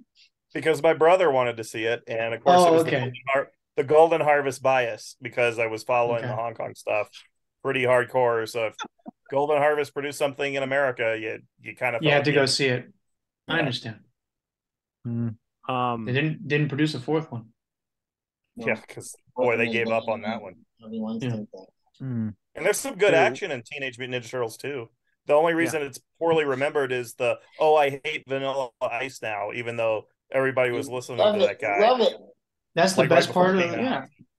That's the thing that people mostly remember, I think. That may be the most iconic Ninja Turtles moment in history. I mean, that was when that's when you knew Ninja Turtles arrived. Yes. Inseparable from the Ninja Rap. Inseparable. Too much love. Anonymous. All right. Well, hold on. We didn't hear Stu's. Yeah. That's what I'm saying. Stu. All right. Sorry. So the millennials gave it all a 7. The Gen Xer gave it a 3. And I'm going to do the same and give it a 3. Oh, that's not too bad. That was actually a 0 before we started, so. But we convinced you. We bumped it up a little bit. Oh, it's weird. Yeah, so it jumped a few spots. It's all right. That's not terrible. Now, if I was going to rate this Super Hornio Brothers, it's an 8. Much better than the Bob Hoskins shit. Ron Jeremy, the definitive Mario, live action Mario. He was robbed of the role of a lifetime. Well, fellas, we have anything before we go? How old would Bob Hoskins be today had he lived? Bob Hoskins. Bob. He'd be fucking old. Yeah. He'd be 79. Yeah. He was young when did he die? He was 71. Technically, he'd be 78 because his birthday would be 2 weeks from now. Yeah, he died of Parkinson's, or he may have been. He died of John's favorite euphemist. Well, I'll let him tell it. He died of pneumonia. Oh. This fucking cold won't go away. Anytime an actor dies of pneumonia, John says something very rude about the actor. I can't say it will get yanked off of YouTube. But I mean, my suspicion was that he had Parkinson's and that he killed himself with sleeping pills. Oh shit! Really? Yeah, that's what I thought at the time. Interesting. Okay. He announced his big retirement from acting, and then like Parkinson's, and then dead. What was the last thing he did? Like Doomsday or something? No, it was Snow White and the Huntsman, I think. Oh my God, he's in that. Yeah. Oh, that's right. Get me some fucking medicine. Some Benadryl. I'll tell you. Holy shit. I tell you what. It was 10 years ago. It was 9 years ago. Yeah. No, don't even get me started. I'll say one thing about Bob Hoskins. What an actor. The last 2 minutes when he's stuck at the back, I won't give it away, but when he's stuck in the back of that car in Long Good Friday? The Long Good Friday, everybody always bullshits you about like he's such a good actor. You can see what he's thinking. That's all bullshit. It's true with Bob Hoskins. You know what scene I liked was Mannequin. I really enjoyed that one, actually. I haven't seen that one. Mona Lisa has been sitting on HBO Max for years. Or I haven't. Is that what I'm thinking of? Mona Lisa. Maybe that's what you're thinking. Yeah, I get them two mixed up all the time. Who's Mannequin? I need to try Mona Lisa again. When I watched it, I didn't get it. I'm sorry, yeah. Let me see if it's still on HBO Max. I hope so. I mean, Criterion finally put out a Blu-ray of it. Yeah, but that's the kind of movie. That's the kind of movie I'm not going to seek out unless it's like readily available, like on HBO Max, and it is on HBO Max according to Google. Yeah, I've seen it. I just didn't do anything for me, and I know that's considered one of his great performances. I need to try it again. Even he elevates that Jet Li movie he did, Unleashed or Unleashed, the Caller movie. Yeah, Danny the dog. Yeah, I remember that. There is one of his I wanted to see. It's called The Raggedy Rawny. Because it's got it's him. Does he play a doll? He plays Raggedy Ann. Don't know, but it's got him and Ian Jury in it. I'm a big Ian Jury fan, so I do want to see that one. You know it was awesome. Raggedy Ronnie from 88. He was awesome as Eddie Mannix in Hollywoodland. Yes. Oh, yeah, that's a great one. That one. He's good in that. That's a good movie, Yes. and the Ben Affleck stuff is the best stuff in the movie. The Private Eye, present day, contemporary, whatever. That stuff's okay, but all the George Reeves stuff is great. Yeah. Yeah. It's terrific. Very Affleck underrated. honestly, Affleck should have been nominated. Yeah, Mhm. you should have. Yeah, it's one of his better performances. Anyway, before we go, I need to. And he was the bomb in Phantoms, yo. Yeah, The yeah. bomb, yes. couple of things I need to bring up. I will be recording another Mirrorball movie Cowboys with Mr. Eric Mulder, restarting that series Okay. in a week or so. So that'll be up. We're talking. Funnily enough, Donna Summers. Thank God it's Friday. Will be the first one we're doing in season 2 of that. And I need to give a plug to one of the guys on Discord, Ben, also known as Giant13 on there. He's got a podcast called The Searchers, which I'll leave a link in the description here. And it's basically just talk about Westerns. Cool. Basically, I don't much. suppose you're going to be in that, are you? Yeah, it's not my thing, but I've heard it, and it's very well made. I know their stuff, but yeah, Westerns, I'm just not that much of a fan. Except Deadwood. I love Deadwood. I think that's fucking great. Oh, that tells me everything. Yes, it does. Yes. You can take it past the Westerns. I don't give a shit about that stuff. No, I've outgrown that. I was talking about the other stuff. But okay. yeah. If you want to have me on to talk about that, that's fine. I can talk forever about that stuff. But... Past the Westerns? Well, yeah. The spaghetti Westerns. Yeah. But obviously the American Westerns are the best ones. So any other plugs people got? I just thought of one of our listeners, Ian Urza, is doing a regular gig on Land of the Creeps, covering Jalos. Oh, cool. And very cool. He's I love Ian. Yeah, he's talking about he and Gregor Mortis are reviewing Jalos for about 20 minutes each show, I think. Mhm. And they talk about all the details. They talk about the dubbers, like Ian's identifying all the voices and the actors, dubbing them in the English versions and comparing the Italian and the English versions. But it's pretty interesting. Oh, wow. I haven't watched a Jalo in a long time, but it's a lot of fun to listen to. That's cool. What's the podcast called? It's Land of the Creeps. It's Land of the Creeps. Sure. Our sort of brother horror podcast that they cover all the horror stuff we don't want to bother with. Yeah, definitely and sister one to us. Oh, and also watch this movie. Listen to Watch This Movie as well. Yeah, Watch This Movie is terrific. They've been knocking it out of the park. I'm going to be on Watch This Movie, I think, sometime next week. Yeah, you've been on a few times, Zolly. Yeah. Yeah. Yes. Can you tell us the movie you're going to be doing I think next? we're discussing The Sandlot and how great The Sandlot is, but maybe not. But I'm pretty sure it's The Sandlot, which is and speaking of that, sorry, Hunter, I know you need to go, but I've also teed up. I don't know if Hunter's going to be on for it. John, I dare say you will be. Wolfie's going to be coming on here from Watch This Movie. He's agreed to it. We're going to be talking about documentary. Wolfie T. Yeah, Wolfie T. We're going to be talking about the documentary, The Self-Destruction of the Ultimate Warrior. Oh, interesting. Have you seen that one, John? Years ago, I saw it. Yeah, the WWE hit piece they did on the Ultimate Warrior. Yeah, they just took a dump on him the whole time. Yeah, so I've ordered it. It should be here in a day or so, but I do want to see it. I don't know if Hunter's into that sort of thing. You might want to jump on. We'll just see what's going on at the time. I might bow out because I probably wouldn't have much to add, but no worries. Maybe we'll see what's going on. But I am going to hit up this Mario Brothers exhibit. I want to do a video kind of preserving it. So I think Eric and I are going to do that. It'll be a supplemental piece to this podcast. So it'll be cool. And I'll keep trying Dana Kaminsky. What the hell? Yeah. Yeah, I'd love to go. Yeah. All right. Well, actually, if you want to hear Dana Kaminsky, it's this. It's not you knocking on a door, it's a coffin. She's who's that actress in 50-Foot Woman who was dead in her apartment for months or years possibly? Allison Hayes? No.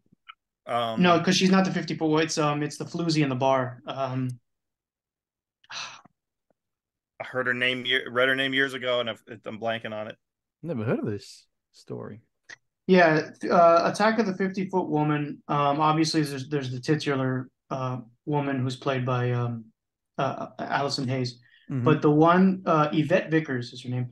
Yvette Vickers died a gruesome, well, I guess the aftermath was gruesome. She died of a heart attack or something in her Hollywood apartment, bungalow, whatever it was. And I guess she was so alone in her life that nobody checked up on her for months, possibly even years. I think maybe up to 2. They eventually, a neighbor eventually started smelling something real stinky and called the police. After 2 years, that's some. They found her mummified on the floor. Oh, that's rough. Yeah, Boy. that sucks. On that note, we're going to go ahead and say adios. Yeah, peace out. And now, it's time for Rue Britannia with your foreign correspondent, the Nez.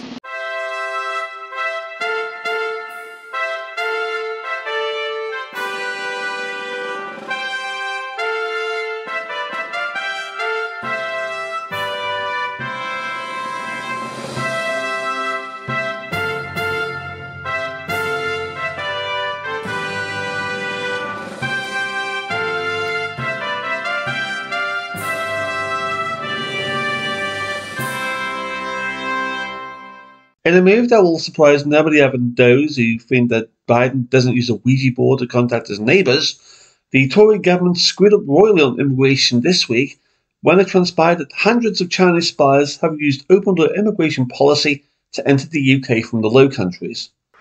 On a separate issue, it gets even worse, given how it now transpires that there were at least, to MI5, 19 members of ISIS who, basically having invaded the UK, have now been placed in foster hotels after claiming asylum over the last 2 years. On a separate issue, it gets even worse, given how it now transpires that there are also, to MI5, at least 90 members of ISIS who, having invaded the UK over the last 2 years, have now actually been granted asylum and are now currently living on taxpayers' largesse in foster hotels up and down Britain. The Tory response is the same as usual. It's all very racist to talk about it, and we have to be very careful. Quote unquote. The Tories are right again as usual. Let them just basically spy on us and kill us. Golf. And ahead of the council elections in England and Wales in May, Labour said about doing yourself own goal this week by running with an attack ad attacking Rishi Sunak's family, as well as also accusing him of being responsible for supporting convicted rapists. It's a line which has drawn condemnation and opprobrium from all sides of the political spectrum. Not least given him as head of the Crown Prosecution Service, Keir Starmer basically covered up Muslim immigrant community mass rape, as well as also the crimes of Jimmy Savile. He was also responsible for setting sentencing guidelines as regarding prisoners who qualified for early release. Watching a bunch of middle-class, university-educated human rights lawyers from Notting Hill behaving like a bunch of Roger Stone-type tough guys has all the conviction of Dylan Mulvaney getting into a bar fight over Budweiser versus Coors. More to come. Born and bred. And the nation's leading ginger, Harry Markle, did indeed finally formally confirm that he will be attending his father's coronation at Westminster Abbey on the 4th of May. Aaron Dawes, not so much. He's staying in a gilded cage with the children. All the shame, really, since given the public response to him will be somewhat hostile, at least it effectively means that he'll have to face the joy of the crowd alone and carry her share of the hostilities and burden on his shoulder. He'll also find it somewhat difficult to pick up royal gossip as usual in London to sell back to the US media. These days, nobody close to the monarchy even remotely talks to them, let alone him. Loose lips sink ships after all. Anyway, the coronation promises to be a somewhat modern affair. Dancing NHS nurses, illegal immigrants, a couple of Chinese spies, a reading from the Russia House by John le Carré, Samoan sumo wrestlers, and members of the Fistfuckers of Great Britain Olympic team. Vibrancy is the key word. Further notes in passing, a member of the BBC's Antiques Roadshow team dies this week. Experts predict that the body will set you back £10. MI5's most highly placed spy within the provisional IRA, Freddie Scappaticci, also passed away this week at the age of 77. Given the victims he killed over 30 years, it's basically what he would have wanted. And judges at the BBC's Strictly Come Dancing have gone out and worked to rule over pay. I guess the judges will be on the picket line outside BBC HQ, drinking 6 packs of Budweiser, light. Packs!